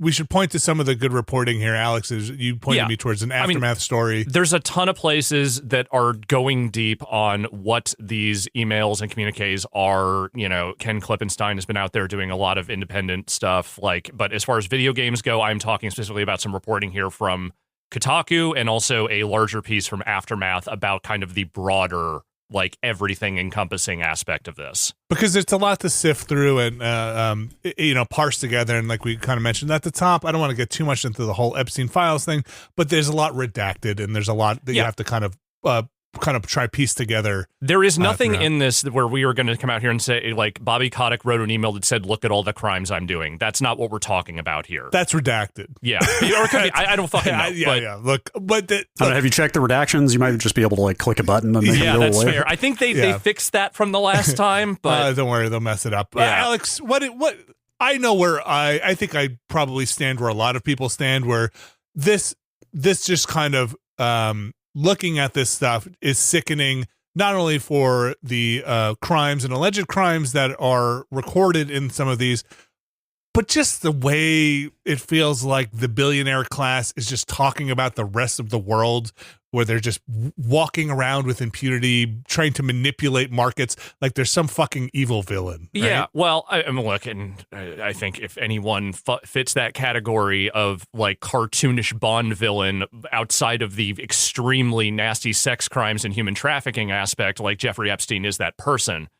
Specifically because it seems like he kind of wanted to build himself into that. Like, everything, like, if you take the 1,000-foot view of the stuff that is out there right now, what you see very much is a person who had a strong desire to put his hands on every lever of power he could possibly find his way to. The microcosm of that we are talking about here, the video game-related stuff, and specifically things around Kotick, is that he is using what he perceives as the biggest names or the biggest, aspects culturally of video games, which is Call of Duty in Activision's case. And then, in the drive-by stuff here with Leslie Benzies, and also Sam Hauser is mentioned, though there is nothing, like, no actual communication as far as I can tell in there that is known between him and Epstein. But Grand Theft Auto is another one of those cultural juggernauts that you could immediately see someone who is desperate or in any way desiring to get at the top level of what video game executives and where the money is made in video games. Those are two of the biggest things you could point to. Yeah, it's an interesting, and I say interesting, trying to remove some of the, putrid, the actual horror around all this stuff. Yes, just revelatory sense of, like, your worst instincts are probably correct in that these people are all having these conversations about the rest of the world.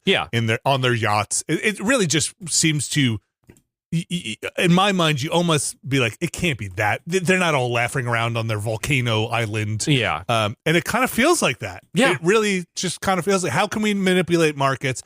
How can we kind of get to the kids early to kind of get them in the economy? They're talking about trying to basically monetize kids, through like edutainment and other things, like trying to, use Call of Duty as a way to kind of bridge that gap. But that's the real thing here, right? Is that I've seen some people running with this stuff and being like, this means Jeffrey Epstein invented the idea of microtransactions based on some of these communiques. And it's like, that's not what we're talking about here. If anything, what he is doing is looking at existing trends and looking at existing, power players and just figuring out a way to start trying to manipulate that to whatever fucking ends that guy had. Like, he is trying to use that as one of many different inroads into many different cultural aspects to continue to consolidate power around himself and influence with these people. And then you then add on to the layer of that, ruining women and young girls' lives to do that, right? Trading them as basically currency to do this. And while there is no explicit mention of Kotick specifically going to the island or doing anything with that stuff the way that, like, some of the other more prominent, accused people are in this, you read those communications and there is a buddy-buddy nature in there and a real casual nature, and the way they talk about, like, hey, I'm bringing some guests over. Hey, your Russian friend, and then also that email between him and Ghislaine Maxwell, which is made my skin crawl in several different ways, not just because it's Bobby Kotick. Like, there is a unique flavor to the way Bobby is talking to these people compared to like something like the way Benzies is supposedly wrapped up in this stuff. Again, Benzies has a real accusation. Don't know where that is going to go, but he does not seem to be in the emails the way that Kotick is in regards to this stuff. And it also makes me wonder a little bit, again, but mostly because of the stuff that you see in here that's like, oh my God, yeah, your worst instincts are just true about these people, is that I wonder how much of this is known while decisions are happening during Microsoft being buying Activision, right? Being like, hey, this is about the time that this stuff is all fucking hitting the fan, right? Like, we know investigations are happening. You're going to be in these emails that are now sequestered. This stuff is going to come out. You cannot be in charge of this company. Exactly. And I'll just say this. This is just an anecdotal thing I saw before we came in here to record, but Mike Bithell posted a thing. He was like, starting to think about all the edutainment pitches indie devs were getting around, let's say, 2013, and starting to have some very, very complicated feelings around that. So, again, edutainment as a phrase is something that they use in some of these emails, especially around Call of Duty. And I'm wondering, like, I think that if you have been in this business during the period of time when all this stuff was bubbling up, you probably have to sit here and think, like, were there things being floated and things put into the purview of people who are making creative decisions influenced by any of this shit? Yeah.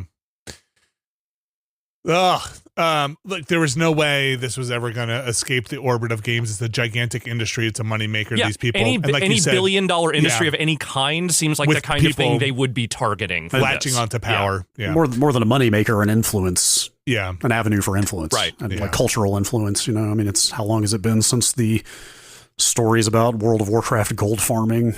I mean, Steve Bannon was involved in that. Used as a radicalization engine, you know? Yeah. I mean, I think if, through the exposing of this stuff, the people who have, I think very bravely, I think it's hard to counter that, come forward to put their own reputations and lives at risk to reveal some of this stuff. I hope that some of it digs in with the populace to be like, hey, I don't need to get on my soapbox about the billionaire class, but like some of this shit is just so comically ridiculous that I hope some of it gains some traction and we start to look at the way the stratification of the U.S. society and internationally. And internationally too, because I mean, it's not just Americans that are wrapped up in this by any stretch. And the people are just abusing power and wealth. Yeah. And I'll just say, like, the fucked up thing is that in the end, Bobby Kotick is probably going to be just fine. Like, you know, he made his Microsoft money. He does not ever have to do anything again if he doesn't want to. If he can just go hide in his mansion for the rest of his life if he really wants to. But, you know, if he ever does start trying to bubble up again and start trying to get on some more boards or trying to make more inroads into video games again, I hope everyone will immediately remind him of these emails and read them back to him verbatim every single fucking time he pops up again. Yeah. Hard to tell. Accountability is a hard thing to come by these days, right? Yeah, especially for the wealthy. Yeah. If I could drop a little homework here for you. Mm-hmm. Okay. I have not. You guys just pulled these links for this video game related stuff this morning. I have not spent a lot of time looking at how the video game stuff ties into this, but I have got a politics podcast going in my ear just about all the time these days for possibly obvious reasons. Yeah. A couple of things I just listened to very recently that I can highly recommend if you want a broader examination of how this kind of power elite operates in this kind of like supranational manner from a more academic context. There's an episode of the Chris Hedges report from, I think, December that's got Anand Giridharadas on it that I think is like an excellent deep dive into this stuff. And there's also an episode of Virginia Heffernan's What Rough Beast from, I think, November. Mm-hmm. Okay. That's got Cy Cantarell as the guest on that one. Like, those two podcasts on this specific subject that I've listened to recently are like the best deep dissection of this whole phenomenon that I have heard in a minute. Yeah. I don't know how much more of this I can take right now, to be honest with you, but I agree that like there's a lot of good reporting out there, and there's a lot of people who are digging deep into this stuff. You do have to be very careful of fakes. when that last drop happened, there were definitely some fake screenshots that were getting out there.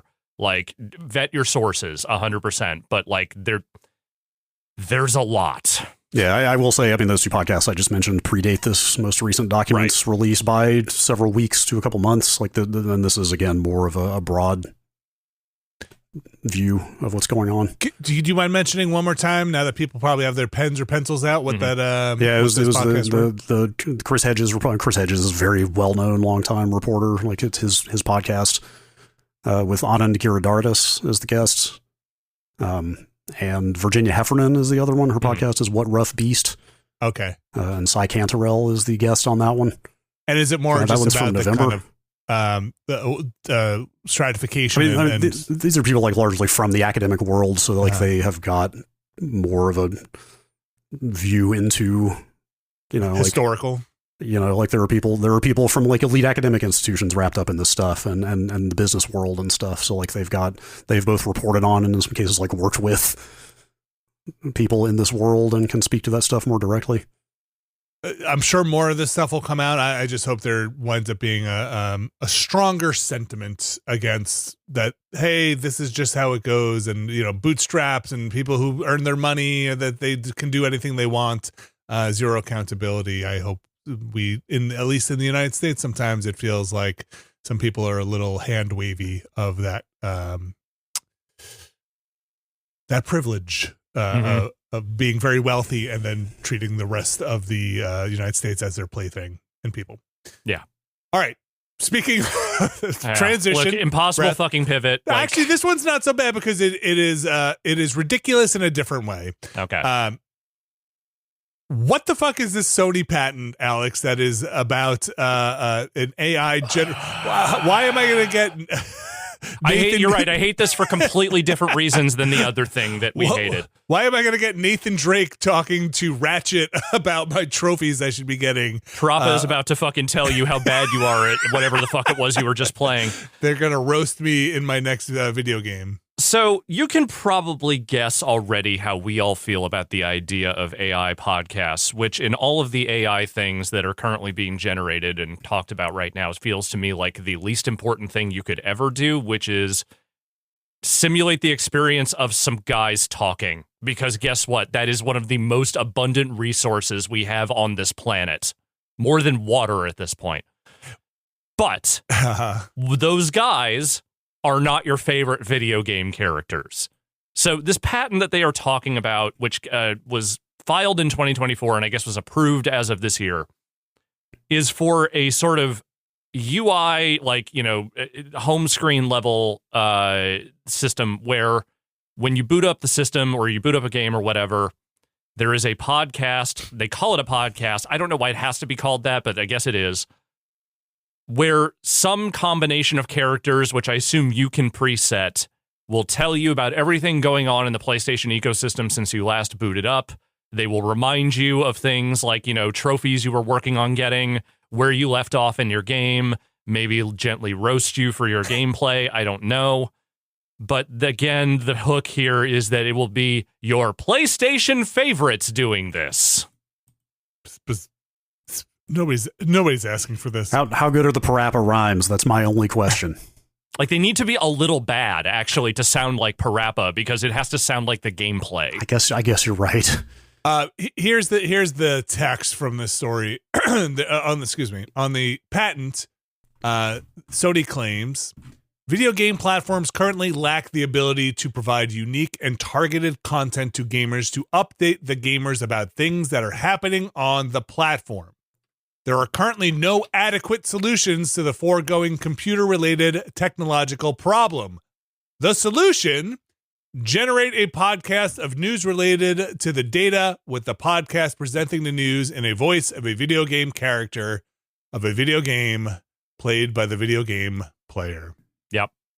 The only solution. It's the only solution. Yeah, well, I would guess that particular language pertains to patent application and approval. Like, I assume they have to argue that, hey, this is patentable because nobody's done it. That's right. You got to present an impossible problem, but we have the solution.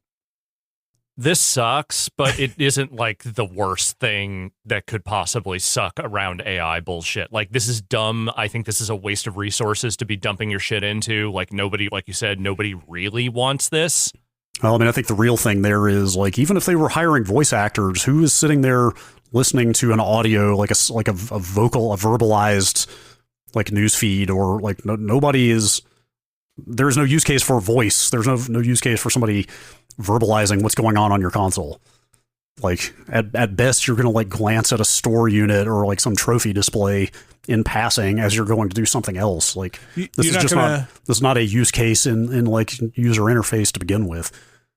When you boot up your PlayStation, you don't want the what was the news? Who are the two news people from the Squid Kids from the like the Splatoon. Because there's different ones in some of the games. Callie, there's always two of them. Yes. Yeah, you don't want that style thing every time you boot up your PlayStation to be to say Jack Brown just won trophy 532 in Space Explorers. You should try your hand at that. No, game. Absolutely not for that. I already got the platinum in Space Explorers, so I don't need this to begin with.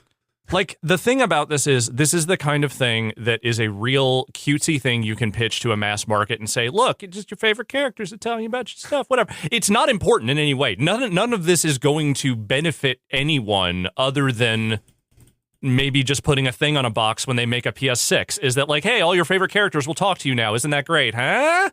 But, like, none of this information is important. It's like you said, when I booted up a PS5, if I spend any amount of time looking at the news feed or trying to, like, look at anything else, it is with one very specific purpose in mind. Either I'm looking for a game to buy on the store, or I am just loading up my friends list. I don't give a fuck.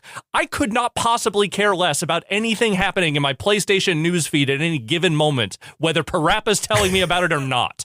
That actually kind of bums me out these days, how little I actually look at any of that stuff. It's too dense. Like, it's too dense and not interesting. That's part of it. I think it's both that the kind of UX around it, if you like the way it's presented, like you said, is just too busy and hard to get to and kind of buried these days. Also, just feels like societally we have kind of moved on from rich presence and achievements and connectedness at the platform level. You know, like I used to look at my friends list all the time on the 360 to see what people were playing, see what trophies they had. Like, I barely even remember that I have a friends list on the PS5 now. And that's the thing, right? Unless we're like unless we're trying to, like, set up a game, to stream or something. It's like, that's a different thing. I'll pull that up and send an invite, but it's just not a factor the way it used to be. But that's the point, right? Is that what you are talking about is the 360 era. You were talking about the point when everything was a lot more constrained, the information that was being presented was a lot more limited, and it was just a handful of things that you would basically go into these blades or menus to find. And it was laid out in a better way. And there just wasn't as much to keep track of. As they have continued to stack more and more things into those news feeds, into the UI, into everything else, it just becomes more noise. Like, none of it really matters because, it's granular, but it's all info that, like, 98% of people just don't give a shit about. Yeah, I will give it up for that customizable. We're kind of getting off topic a little bit here, but that customizable dashboard they rolled out on the PS5 last year, or maybe the year before, is actually kind of rad. Mm-hmm. Because I can cut out all of the promotional units I don't care about.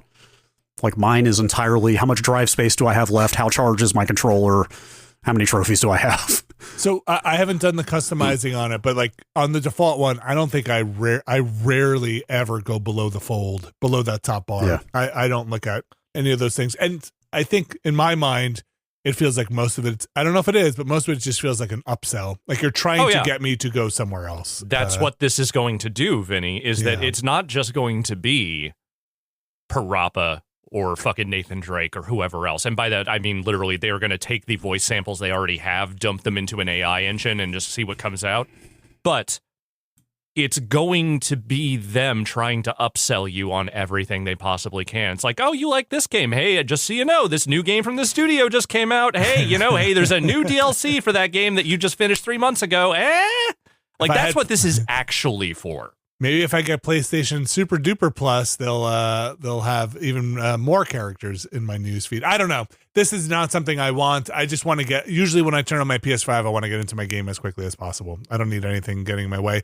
I thought some of those things that they had pitched earlier on about helping with trophies. I don't even use those. Remember those? Like, hey, we'll be able the to game tip shit. They don't either. The game tip They stuff. don't either. They stopped for like those. Yeah. Those are not used the way they were at the launch of this. Like you could have seen that coming a mile away. Oh yeah. At launch of like they're not going to keep this up for the duration of this console. No. And look, we're spending a decent amount of time on something that may also just never actually materialize. This is just a patent. Companies patents. Yes, companies patent stuff all the time without ever making good on them.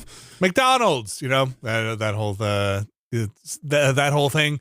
But I'll say this: it is one of the least offensive ways they could be going after AI for whatever the fuck you do on the PlayStation. Like, I don't think this is cool or good, but it feels to me less actively caustic than maybe some of the other choices companies could be making around AI stuff right now.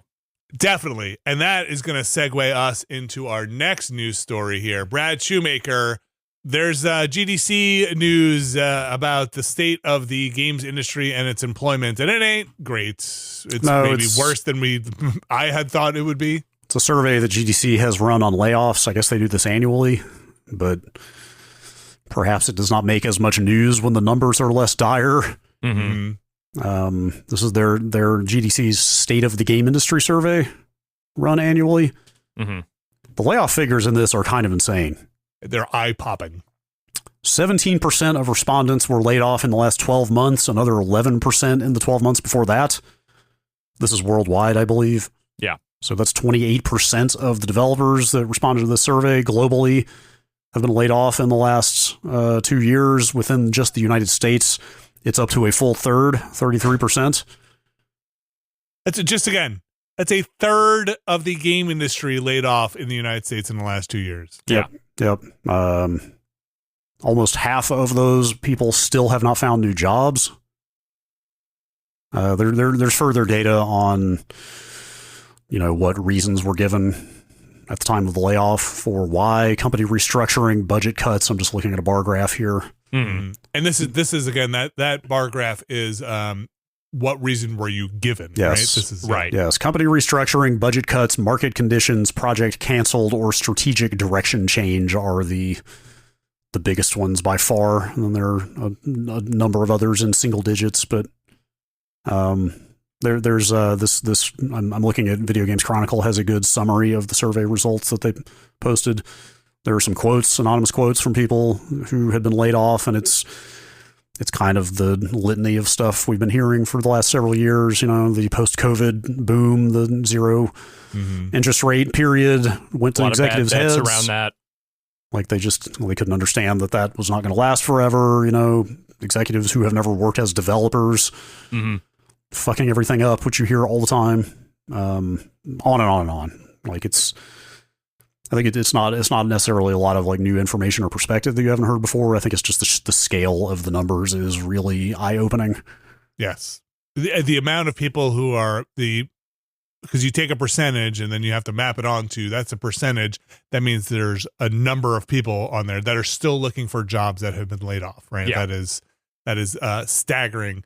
Brad, I think this last quote here, if you don't mind reading it, in the second to last paragraph from this Californian respondent. Well, that's a student. That's somebody in college. But I mean, the point they make here is that this is also affecting, there are far fewer future roles that are going to exist as well. Right. There aren't any jobs. Everyone's getting fired. It's fucked. Is the quote that you're looking for. I mean, that just really sums it all up. But again, that's somebody who's not even out of school for game design yet. Yeah. It's again, a third of the games industry laid off in 2 years. Because we go over numbers. It seems like every week this amount was laid off, this amount was laid off. And that's the games industry. There are layoffs happening all across industries. I think we're about to get hit with another round. I believe it was UPS and Amazon are about to do big layoffs. So yeah, look, as we say all the time, if you're out there working in the games industry, best of luck to you out there. This just proves it. It is brutal out there. Yeah, and it raises some real questions about what the next few years are going to look like. Yeah. I feel like we're probably still seeing the tail end of game releases from the time when money was more freely available, and there were more jobs and more projects going. And especially as we're like theoretically coming up on a console launch. not too far in the distant future, like who's going to be able to make games for those consoles? Yeah, there was like, what's going to happen to the release calendar? Like, it feels like there's going to be so many fewer games coming out. And even if it is a correction from COVID, it still means that you had a market that was trying to absorb, like you just mentioned, Brad, these graduates and people who were coming out and trying to train the next generation of people, because like we've talked about before, people, believe it or not, people age and retire and move out of the games industry. You need to pass that knowledge on to the next group of people, and those people need to pass knowledge on. You cannot do this without that kind of closed loop, without a flow of people that just are passing knowledge on to the next generation. If those people are being laid off or not coming back into the games industry or just leaving to do other things, that leaves the industry in a real dire situation. Well, and especially considering how public facing a lot of this stuff is. Like, everyone now knows that, like, not only is this contraction real, but it's massive. And if you're a person who is, let's say, graduating high school and you were thinking about like what you want to do educationally, is getting into games education right now, like to get a job in the games industry, like top of mind? Like, I'm sure it's top of mind, but like, do you think that's viable right now? Right. And like, there's a whole other thing around college education in America and other things, like what degrees matter and don't. But like, if I like video games enough to want to work in them, I'm looking at this realistically, and I'm like, what is my avenue for getting a job out of college if I spend the next, however many years learning my discipline, trying to become a games person? Yeah. And that plays out not immediately. Sometimes that takes years to actually manifest in the market, right? These people. So that's news out of GDC. Not good out there. No. As we just talked about, games as an industry still taking in tons of money, right? Like we've talked about that. Still very profitable for a lot of companies. Where's all the money going? I'm not here to say. But and we get more and more consolidation in the bigger publisher arena with these big groups. Yes, you're not wrong. Although I will say there was a story I did not include this week that Xbox's like service. I forget what the kind of business unit is, but in addition to their hardware revenue continuing to decline, their kind of like services slice of revenue also declined. Oh, like outside of games. Last like quarter, I gathered this would be the unit that includes Game Pass and stuff like that. That the revenue is down on the non-hardware side of things as well. So who knows where? I don't know if that's revenue down, but maybe not in the red. Is that a recession indicator? I don't know. Yeah, I don't know. I mean, it's all recession indicators now, man. If you're talking about specifically about Xbox games, then man, I don't know. Yeah, I don't know. I mean, they also raise prices on Game Pass. Like, it's not surprising. Speaking of Xbox, Brad, we have some Obsidian news here. Yes, Jason Schreier of Bloomberg did a kind of a big deep dive on Obsidian, which is like mostly talking to Fergus Urquhart and a bit less to Josh Sawyer as well. Mm-hmm. I mean, there's a lot of information out there. It's kind of about Obsidian's changing fortunes as they got bought by Microsoft and what the last few years have been like. But out of that story came the tidbits that they are not going to make another Outer Worlds game. They are going to make, I think the way they put it is more games in the Avowed universe, but that's really just the Pillars of Eternity universe in which that game already existed. But the real like meat there is that they kind of allude to the sales of both of those last two games being disappointing or not having met their targets. Right. For and Avowed and Outer Worlds 2. And also that Grounded 2 apparently did well. Yeah, great. Yes.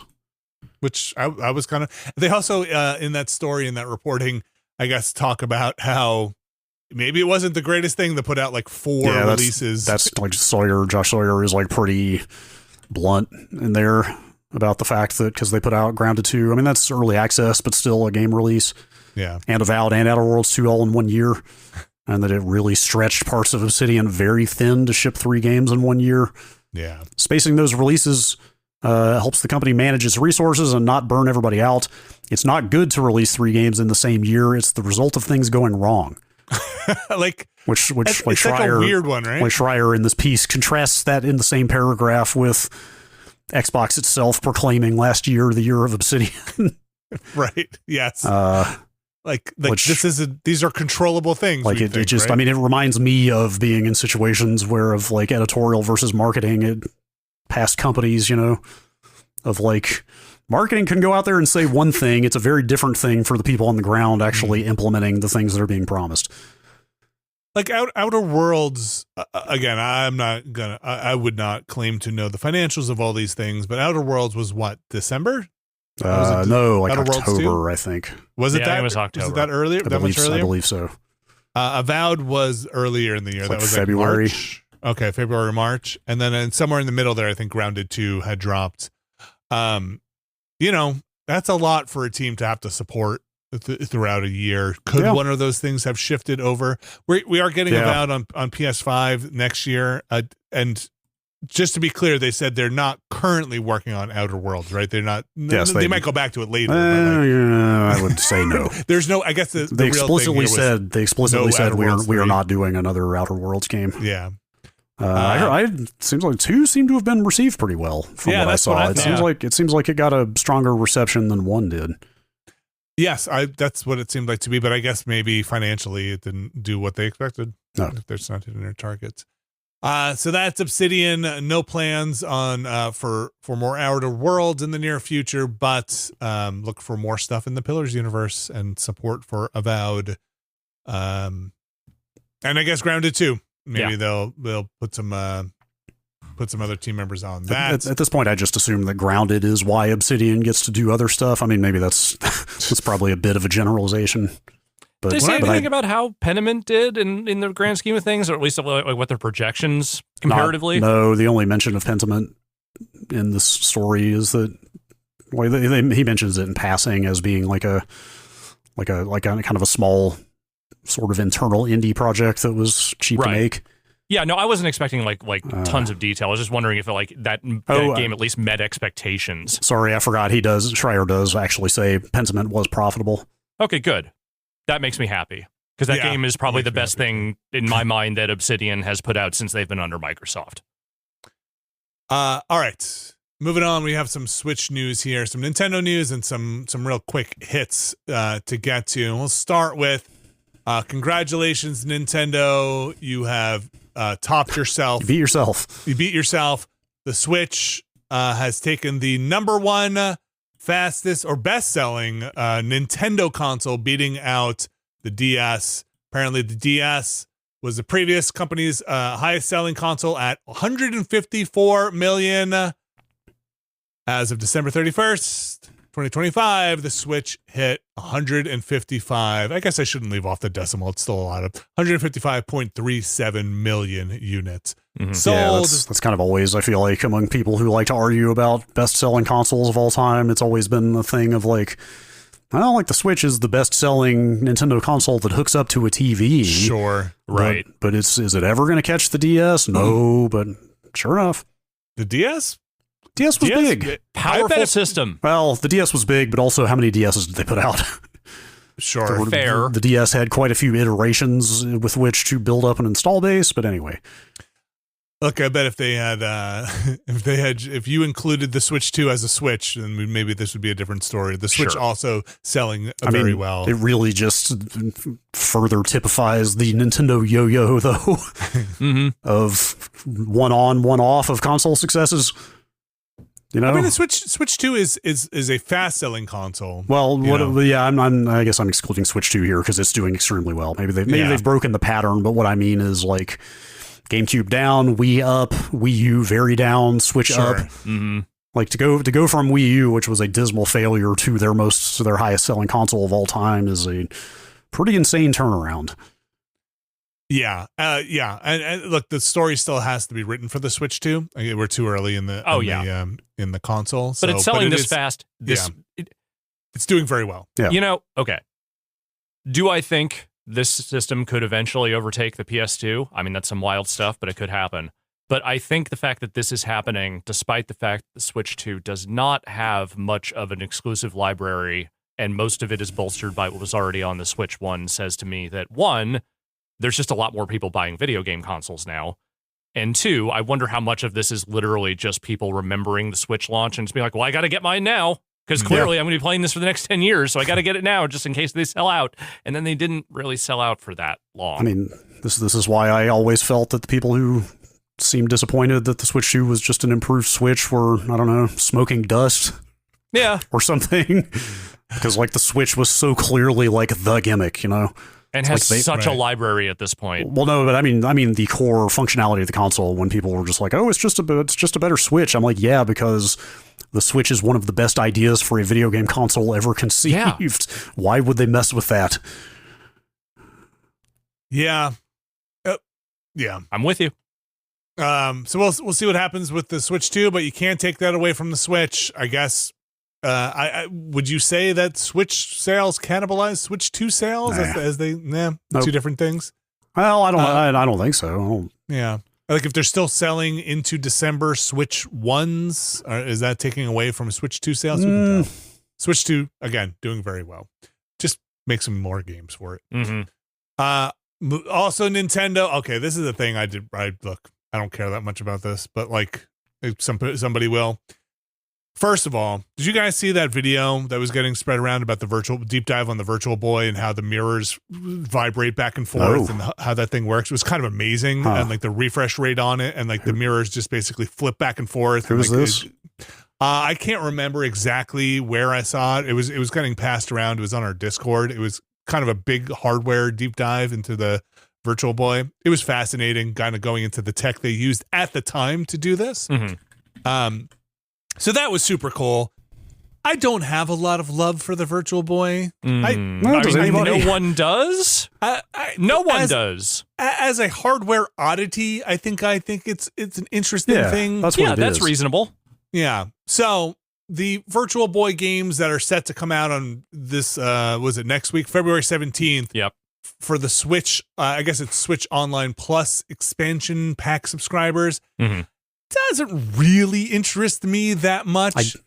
Again, it doesn't interest anybody. Neither does the Virtual Boy accessory. That's $100. Interest me that much. I guess there's a $25 cardboard model that you could also use to play the games in 3D. But the news here is if you got that VR Labo kit from 2019, I guess you could also use that to put cardboard on your face and put your Switch in front of your face to play bad Virtual Boy So the games. 47 people worldwide who haven't junked their Labo shit. Yeah, okay, yeah. So I thought you were going to say potentially use this. I thought you were going to say 47 people who bought Labo because Labo was very successful, but yes, with the qualifier of who still have it. Yes, who still has that cardboard in pristine condition? You're probably 100% right, and I actually suspect that that thing being cardboard probably psychologically encouraged more people to get rid of it than would have otherwise. Yep, because that was not cheap cardboard, as it turned out. But like, you got a cardboard thing, and at some point you're just like, yeah, this might just go in the recycle bin. Yep. Yeah. Like, look, I don't know exactly to whom this is speaking. I think it's an interesting option if you still have it. I mean, the Virtual Boy games are a value add to the online service, you know, like it is to a point. It is kind of frustrating for them to be like, hey, we're adding a new console to this, but you need to buy an accessory if you want to play it. So like, it's cool. And that also spend $100 on it. Well, or you could get that $25 one. Yeah, but still, other cardboard. It's to some degree, it's not even the money so much as God. I just have to order another thing and wait for it to show up, and then have yet another thing cluttering my game area. Yeah. So it's cool that they at least went to the length of making this compatible. Or it is compatible. I don't know. With like, I'm not exactly sure how. I mean, they're saying because it's not for sale anymore. That this just happens to be a third option, right? Yeah, like it's just you can't go buy this. No, not. It's not. They're not still making it. If that's what you mean. No, yeah, it's done. It was in 2019. You're not getting the. I doubt anybody still has them in stock. Yes, you're not getting this, and it's why they're not promoting it as an option necessarily. Yeah. And again, I'm not sure if this is so. So this just might work in the same manner that their $25 cardboard model might work. That seems like what's going on here. But, you know, they very, very easily could have not made that thing compatible, so it's cool that they did. I just, I don't know. Do you think it's more than just Think there would be a way to do this, or are people just gonna be able to take some shipping boxes? I'm and make sure. their own? I'm sure somebody will figure out something. Yeah, they can't for detect this. what kind of cardboard you have around your Switch as you glue it to your face. No, but I mean, there's stereoscopic 3D stuff going on here, so you probably need lenses at the right angle and stuff like that. Oh, I guess so. I guess. Yeah. Right. Like anyway, you need to I make don't the want 3D stuff work is the main reason you need this add-on to begin with. Yeah. I shouldn't trash the Virtual Boy too much. I just think it just was a really weird. Again, you should watch that video because I think the technology is kind of amazing. Is it the slow-mo guys? Is that the one you're talking about? I think it is the slow-mo. Yes, it is the slow-mo guys. I just searched our Discord and found they're basically showing how the Virtual Boy works in slow motion. Yes, it is, because you can see that's where you can see all the mirrors flipping back and forth, and the scan lines going. It's really quite amazing as it draws the picture for the Virtual Boy. It is very cool. I might have to watch that.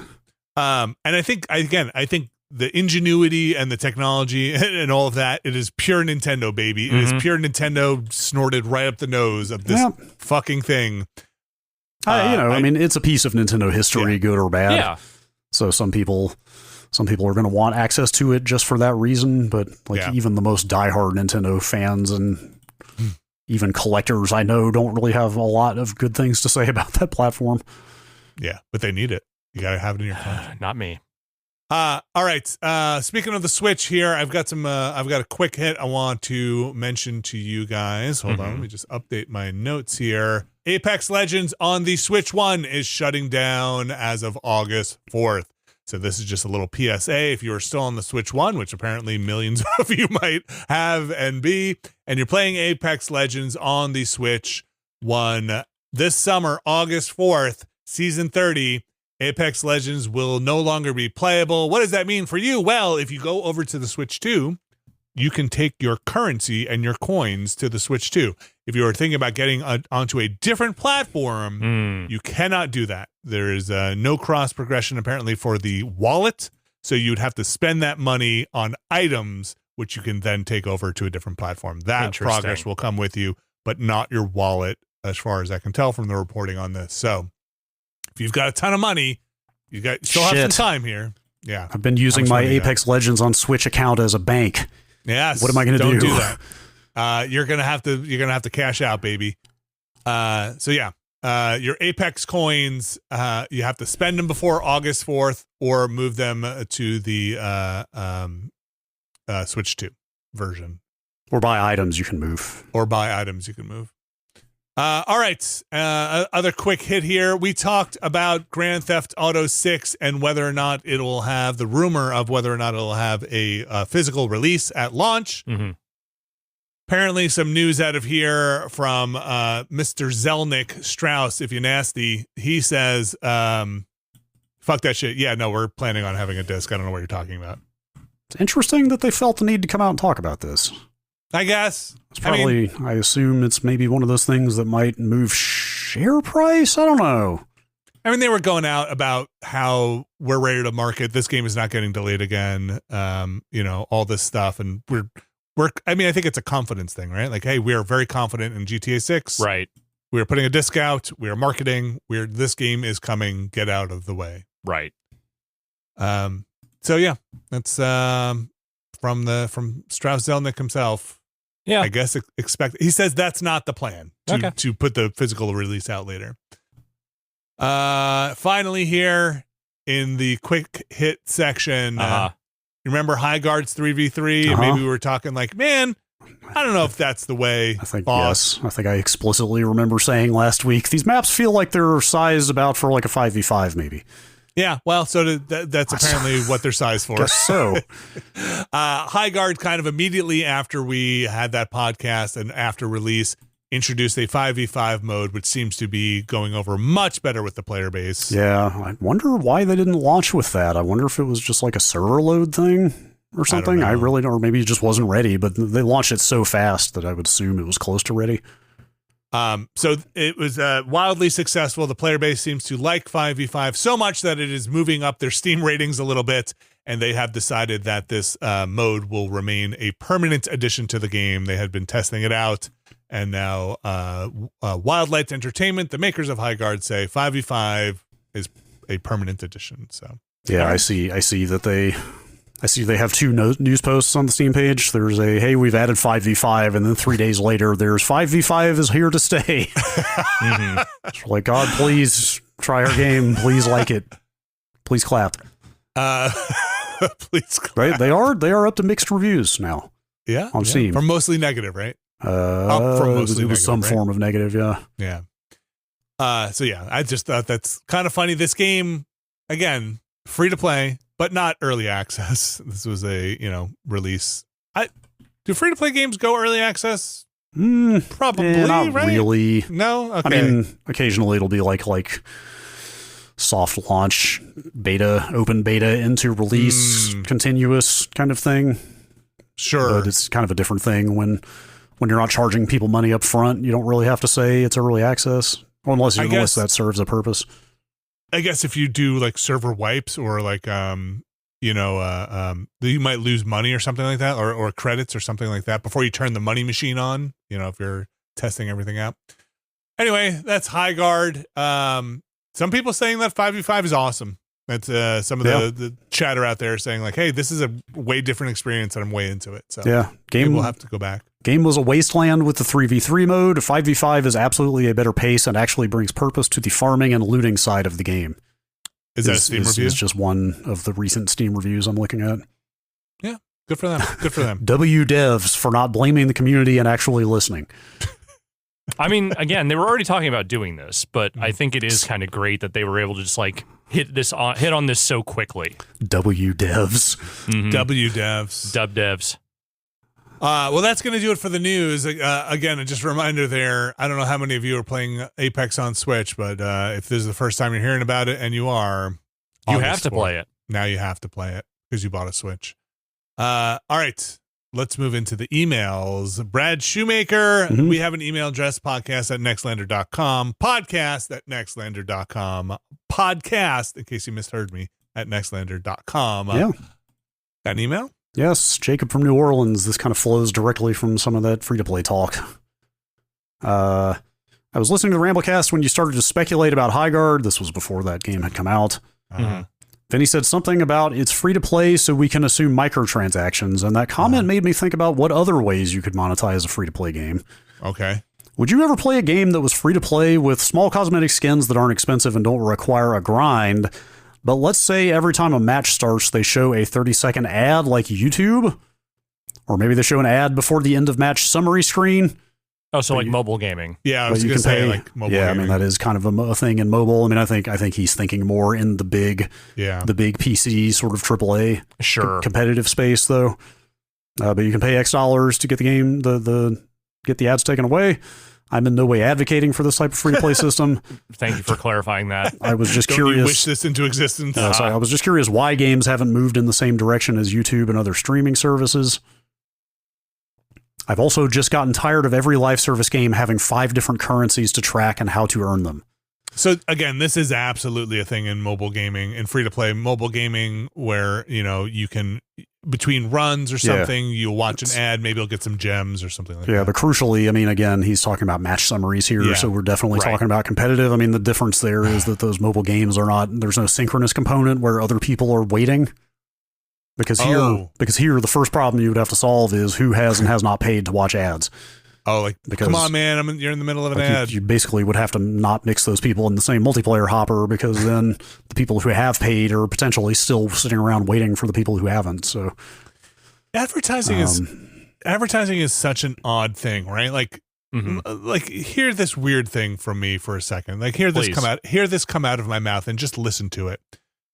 Why do I have to pay? Why would I have to pay money for my character to wear a Wendy's shirt in a game to advertise Wendy's? Shouldn't that get me the game for free? Because now I am advertising Wendy's gear in a game, right? I mean, it gets down to oh, you innocent child, you. What's the CPM on that in-game Wendy's shirt, though? And also, what's the M in that situation? Well, what cost per shirt? Per wear? I'm promoting your brand as I'm getting my sick headshots. Yeah, but is that enough to justify the time spent? Well, that's exactly where I'm going with this. Time spent designing and developing the game, server infrastructure costs, X, Y, and Z, cost of getting the game to you. But that's what I was going to say is that I don't know where things are at now, but like the CPM, Shelby's whole reason for starting Whiskey Media almost 20 years ago now was that the CPM is dead. Yeah. We need other methods of monetizing internet content. Like, I assume that kind of ads only work for YouTube and streaming services because of their scale, right? Right. Like, I assume you need to be hitting a certain volume for that kind of thing to make sense, and you cannot guarantee you can't hang your whole hat on your game getting big enough to bring in enough money from display ad type revenue. Brad Shoemaker, allow me to counter with our game has engagement, okay? These are engaged players, and they are focused, and they are sitting there thinking about your brand. Now, other places may have the scale. They might have CPM, but they're just glossing over. We have the most engagement. We have data that says our players stick through your ads 90% of the time. We have any one of our highly engaged players sees that Wendy's shirt, that's good for at least 5 Whoppers. That's Whopper is Burger King. Whopper is Burger King, isn't it? Whatever. Ask me how often I go to fast food bacon burger places. Baconator? Wendy's is the Baconator and also the Big Bacon Classic. Okay. But yeah, it's just, it was one of those things I was just thinking about when YouTube decided to really, really slap our wrists for doing that intros, the 80s intros thing, and how that is just a vehicle for commercialism, and how we are just promoting this sick commercialism. And not the right way, apparently. Any one of these intros would be a paid commercial on any other stream, and we are just sitting here watching these commercials. And if we wanted to do a stream for the best commercials of the 80s, we would probably get taken down for running content that belonged to somebody else, even though we're watching goddamn commercials. Like, doesn't seem right, does it? What world are we living in? What is happening? So yes, the models are all blown up. I don't know. You're gonna pay me to walk around with the damn commercial on my chest. I don't know what the hell is going on. See, they're fucking up. Well, again, going back to the glory days of the 360, when they convinced us that it was funny and ironic to use their branded, marketed content on our profiles. I know. I mean, how many times did you put like the Burger King? I know. Or I'm part of the problem. Like when I hadn't signed into the 360 in 10 years or whatever and pulled it up on the Xbox, on the Series X, my gamer picture was still Will Smith from Men in Black. Mm-hmm. Because somehow it was funny back then. To do that. It did not become pervasive the way it has in the intervening years. Yeah. I should add, just for people who are wondering, we got on YouTube, we got this thing that was just like, because I don't, when we're streaming, the stream on YouTube would go down and it would reconnect. I have it set to reconnect. So they would stop our stream and be like, you're streaming some copyrighted shit. And you can't do this. You can't do this. And it was like, you just kept on doing it. You just kept on going back. And they're like, we're going to put not a strike, but a warning. And if you do any other fucked up shit, we're shutting your channel down, right? In the 90 days. So I appealed it to them and was like, hey man, we're doing some commentary over this stuff. This is editorializing. They did write back eventually, or somebody wrote back, I don't know if it was a robot or not, being like, all right, actually maybe this was not as bad as we thought. You can't put your archive of your stream up, but we're going to take away this warning. But I do really feel like there was like a vein popping in someone's head as they were like trying to be like, okay, how do I explain to them that like what they're doing is technically not okay, but I can't give them a good reason why it's not okay. But so it is okay. Yeah. Because the thing that's funny to me, and I don't want to get spend too much time on this, is they give you this option to take like a 7 question. They're like, hey, if you take this questionnaire, this warning will go away after 90 days. It's going to be tailored towards the infraction we think you did. I immediately took it. And then after taking that quiz, got 100% on it. I was like, actually, I think what we did is fine. I'm going to appeal this. Pretty sure we did the right thing here. Because after taking your little course, I think what we did was totally editorial and fair use. We were commenting under this thing, adding our opinion to it, and not just playing everything in its totality. Yeah. To make money off of it. No, there's no episode content anywhere in there. Yeah. Or like we had commentary for the thing. Yeah. We weren't just playing it without. Oh, anyway, Brad, what's our next email? T from the Midwest. As fellow veteran gamers, I was interested in knowing what parts of the pre-internet gaming scene you miss most. What did you enjoy about gaming prior to the internet that has since been destroyed because of the internet? For example, I rarely got gaming magazines, so I had no idea if a game was good or not unless it was a heavy hitter. I miss going into a rental store, picking up a game, and knowing it was either going to make or break my weekend. If the game was horrible, then I wasted my pick and had to force myself to play it. If it was great, then I had to focus to play it as much as I could for the 12 to 16 hours before I had to return it in the morning. What about you? I'll just add on to that. I really, and this is when I was a kid, this is wrapped up in a whole bunch of stuff, being young and time and a whole thing, but I think I just really liked getting the magazine that would show and letting my imagination run wild when I saw the pictures of the games versus a preview cycle we have now where you see the game being played, you kind of have an idea of what the game is already. Like you saw those sprites and you saw pictures and you're like, this is amazing. Look at the size of that dude on a screen. He's so big. Yes, there are games where there are 4 screenshots of that game burned into my memory because that's all you had to look at for 6 months, and you just stared at them over and over thinking about what that game would be like. That's how they got me to buy Street Fighter 2 times on the Super Nintendo, was through that. The lead up, the Nintendo Power lead up to the launch of the Super Nintendo was extremely exciting. It is like to a large degree what you were describing right now is like the whole reason I'm still sitting here doing this.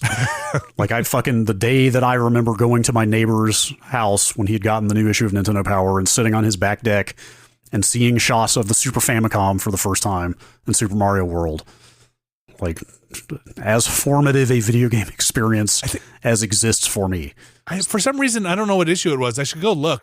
I have in my mind, it's pictures of Gradius, or I think that might have been in there too. That's possible. And it was just like, and they were like, look at the size of this thing. It wouldn't be hard, like those issues, I assume, are all on like archive.org. Well, there's plenty of magazine repositories out there. We could easily find like first depiction of the Super Famicom in Nintendo Power, or something like that. So I do miss a little of that. That overlaps with the answer I was going to give, which is a combination of like not being bombarded by information and releases all day long every day. It's really just kind of like you said, everything having a mystique around it. Yeah, everything like only getting little glimpses of things here and there, only getting the information that you went out of your way to seek out. And not having it just come at you constantly because there's so much of it and it's so loud all the time. Like some of that is wrapped up in being a child at the time, and like going to school and talking to your friends about things that you saw in different magazines or heard about or whatever. Like there was just so much of it was like rumor and urban legend, playground legend or whatever. There was a part as to kind of again just scaffold that and build off of that, where as I entered college and the workforce and became an adult, still pre-internet for the most part, it was there, but it wasn't as ubiquitous as it is now. This is like early 2000s. Definitely there, meeting people, and then now sharing those things you talked about, Brad, with other people that are like, have you ever played this weird fucking Tenjin game? Be like, oh my God, you're the only other person I know who had that fucking game. Be like, oh my God, you're the other person who played it. That game was so fucked up. And now I feel like that, things become memeified so quickly, and there's no pocket community that I know of. Look, those pocket communities absolutely exist. I'm just but it's different in them. It's still different. It's not the same way it was. It's too easy to find almost. Well, that's the thing, is that like now all games are inherently objects to be devoured like piranhas. Like it's there's no sense of like stuff being spread around organically. It's as soon as a thing comes out, that there are a bunch of people at content factories that have already been churning away on guides on this shit, and as soon as that stuff hits the fucking internet, everyone just fucking devours it. Yeah, like there's nothing mysterious or unknowable about a video game out there now. Yeah. Yeah. And again, some of that stuff is just caught up in being a kid. Totally. And like also thinking that video games are made by really cool people and there's no business involved in it. And, we just talked about the sordid lives of business people who make games. But yeah, there's a lot of, I say that, and I also think there's a lot of amazing stuff that comes out with the internet and video games, aside from the point that we're able to do this. But, having being able to spend your money wisely, make informed purchases, being able to get demos of games. I mean, it should go without saying, plenty of things, most things are better now. Yeah. But there, Well, there are don't things, take that out of context. There are, Yeah, no, I mean no. about games. Like Yeah, like right. most things, games are. There's more choice. They are more affordable. Yes. There's more accessibility. There's more in a lot of information, places. accessibility. There's more avenues to find people who like the things you like and talk to them about it. I'm not saying things were better back then necessarily, but there are some things that have kind of been lost. Yeah, and I think what you and I were talking about, Brad, it's almost bliss through ignorance, right? Like we weren't exposed to a deluge of information. It was state propagated information through Nintendo Power that were like getting us excited about these things. Yeah, I don't know. Internet. Yeah. What are you gonna do? I also just miss the youth of the medium, I guess I would say. Sure. Like it was pretty exciting being there, Sure. pretty close to the beginning. Yeah, of course. You didn't know it at the time, right? This doesn't. Well, I mean, you had some perspective that these things were not that old. Like you kind of knew that this stuff. When you're playing an NES, you've got some sense that there are not a lot of other older video games out there. Yeah, but but when you were a kid, didn't you think that like arcades and stuff had been around forever? Basically, like when you were younger, like I don't think I realized just how close to that cultural phenomenon we were in the 70s, right? Or in 80s, let's say. Because I don't think they were there in the 60s really at all. So but when you're a kid, your sense of time is so out of whack. I think I just thought everybody had been playing in arcades, forever. And all these teenagers are always there and they've got all the luck. And like, we're just getting the next generation of stuff. And at the time, I don't think I realized that we were in the beginning of a home console, industry kind of booming with the Atari and the Nintendo. Yeah. I mean, it does not fit the letter of this email. This was not destroyed by the internet as such, but like just the massive leap from generation to generation or year to year in technological progress, games and computers. Watching things evolve that fast was incredibly exciting in a way that you kind of don't get now as much, unless you're like a super graphics nerd and care about. I mean, I think that's a little bit on the internet style, because you can get every day you can see progress if you go look for it, right? Of rendering techniques and see what people are doing. And I feel like back in the day, unless you were getting some VHS tapes or worked near somebody with a, I don't know, Silicon graphics machine or something, you weren't seeing the latest in technology. But right. Updates come, if you want, you could just see shit that's completely out there. Yeah, but I mean, I'm way more bullish about current graphical progress than a lot of people seem to be, but even I can admit that it has hit pretty diminishing returns for most people compared to, like look at the difference from the NES to the SNES or the PlayStation 1 to 2, that's the kind of stuff I'm talking about. I mean, the leaps aren't the same. Like putting, Metal Gear Solid 1 up next to 2 is just like no comparison. Or Dragon Quest VII up against Final Fantasy X. Yeah. It's just can't make this stuff up. Brad, you got another email? All right. It finally happened. Maybe not finally. I don't think it's the first time. Hang on. Let me just search this account for Tumwater.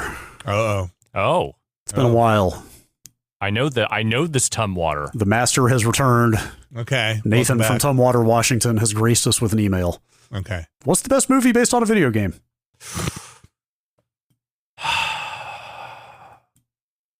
Movie, we're going to say theatrical release? Anything, I think. Anything? I don't know. Is Fallout a movie then? No. And that is not me. Okay. Yeah, I think it can't be a series. Also, I haven't started watching Fallout Season 2 yet, but I'm getting the sense it may have underwhelmed.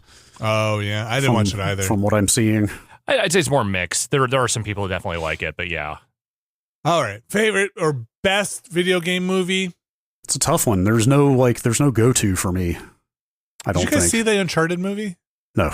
I didn't either. I'm sorry. I've got nothing against Tom Holland. He seems lovely, but I don't think I'm ever going to buy Tom Holland as Nathan Drake. Nah, me either. I'm looking at the list right now. Okay. All right. I'm scrolling down here. Yeah. Put it this way. I'm having to scroll pretty far, and right now the best one I've got is Mortal Kombat. Like the That's original? not bad. You mean? Not the new one? Not the new one, which I don't have anything against the new one, really. I didn't think it was that great. It's just not kitschy enough for me. I didn't hate it.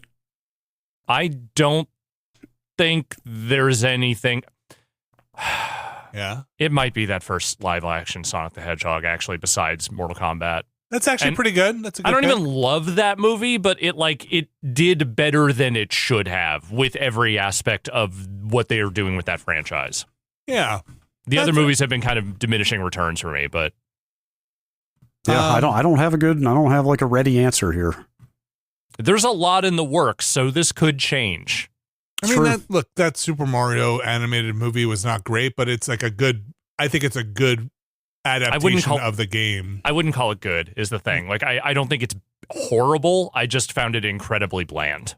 I never saw Detective Pikachu, but people seem to kind of like that. Yeah.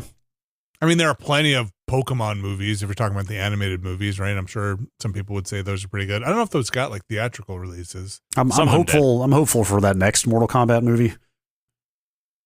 Which one is that? The sequel to the last one. It's the sequel to that most recent Warner Brothers one. There are plenty of terrible movies. Yeah. Most of them are terrible. Most of them are bad. Did you remember? I'm looking at a list too. Did you remember there was a Rampage movie? Yes.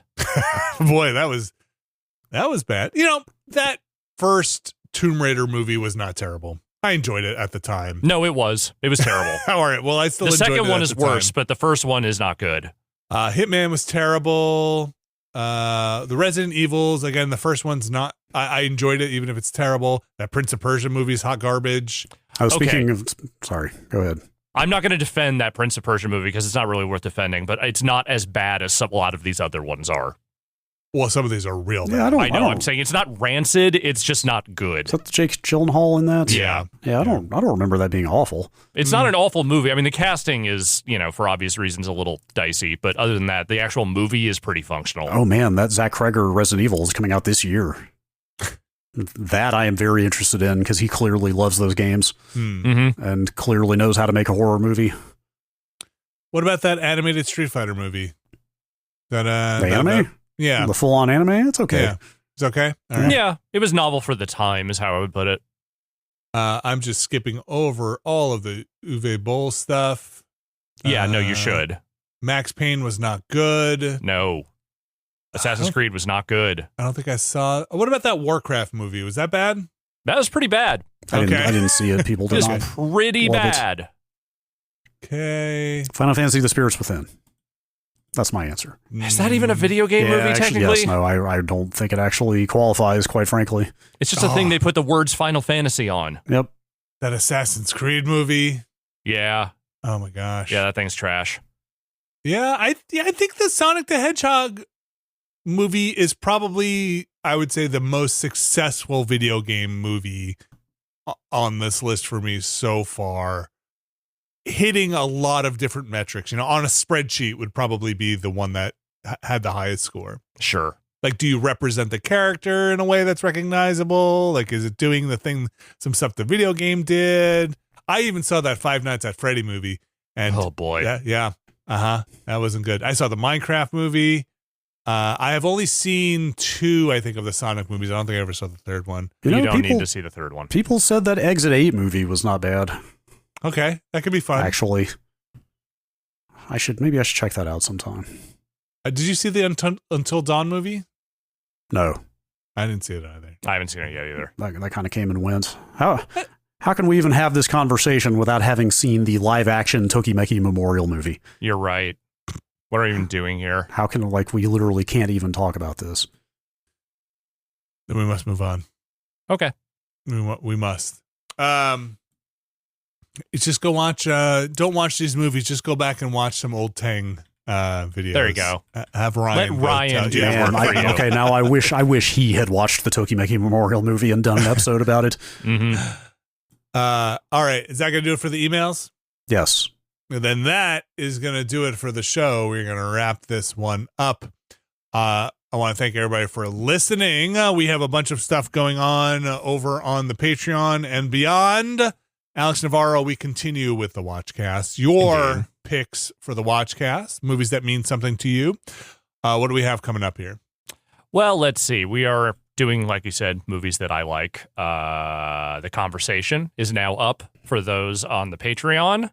Next week is Michael Mann's Thief, which I'm very excited to see what you guys think of that. I think I did see a Michael Mann movie, and now I forget which one it was, but I think I had said I had seen no Michael Mann movies. I think I had seen one. Okay. So I'll have to go take a look at his list again, but one did jump out at me. Okay. I am curious to see this as well. It's Thief, and then it's Fargo, and then it's Sexy Beast? Yes. Okay. Correct. Okay. Very excited. Again, you can go check that out over on the Patreon. The conversation is up there now. And Thief will be up there next week. There's also a Never Been a Better podcast with Abby Russell and Jeff Bacalar. That is up on the Patreon as well. The Ramblecast is up there. You can hear all about us talking about our solutions for the impending energy crisis or the current energy crisis if you've looked at your energy bill recently. A lot of great ideas there, just spitballing them around. Who knew we'd be the ones to We're solve solving it. We did it. Tons of stuff there. We'll have a Planorama going up at the end of the week where we go through the month of February. Quite a few releases that we cover in the month of February on the Planorama. All of this can be found at patreon.com/Nextlander. You want to talk value? Let me tell you, patreon.com/Nextlander. Value for your money. We respect your money and what you've done to earn it. We're the only ones who respect it. I know what you've done to earn it. Oh, I know. Mm-hmm. Oh, I've seen it. We're not going to narc you out. I'm not going to say I approve, but I respect it. Patreon.com/Nextlander, where you can sign up, find a tier that's right for you. Plenty of stuff there to unlock and go enjoy. But there is one tier there that gets their names read on this here show, and it is the Mysterious Benefactors tier. And I'm going to read those names for you right now. Our Mysterious Benefactors for this week are: I live in Minneapolis and am running out of good vibes to send. Alpha Rhythm, Ennui Felicitous Rips, David L, Kelly F, Brian Lucier, Skywarp, Jason Grimm, John Hubbard, Thordreen, Evan Cook, Jerry Lee, Deidre, aka The Ringleader, Pugtato, Buddy Zero, Jad Rita, Statics, Brian Murphy, Randy Duax, Randy Alderson, Andrew Teepkin, Alex Wu, It's Me JP, Edward Chick, Andrew Slosky, Steve Lynn, Matthew Herrig, David Campos, and Tyler Treese. Those are our Mysterious Benefactors for this week.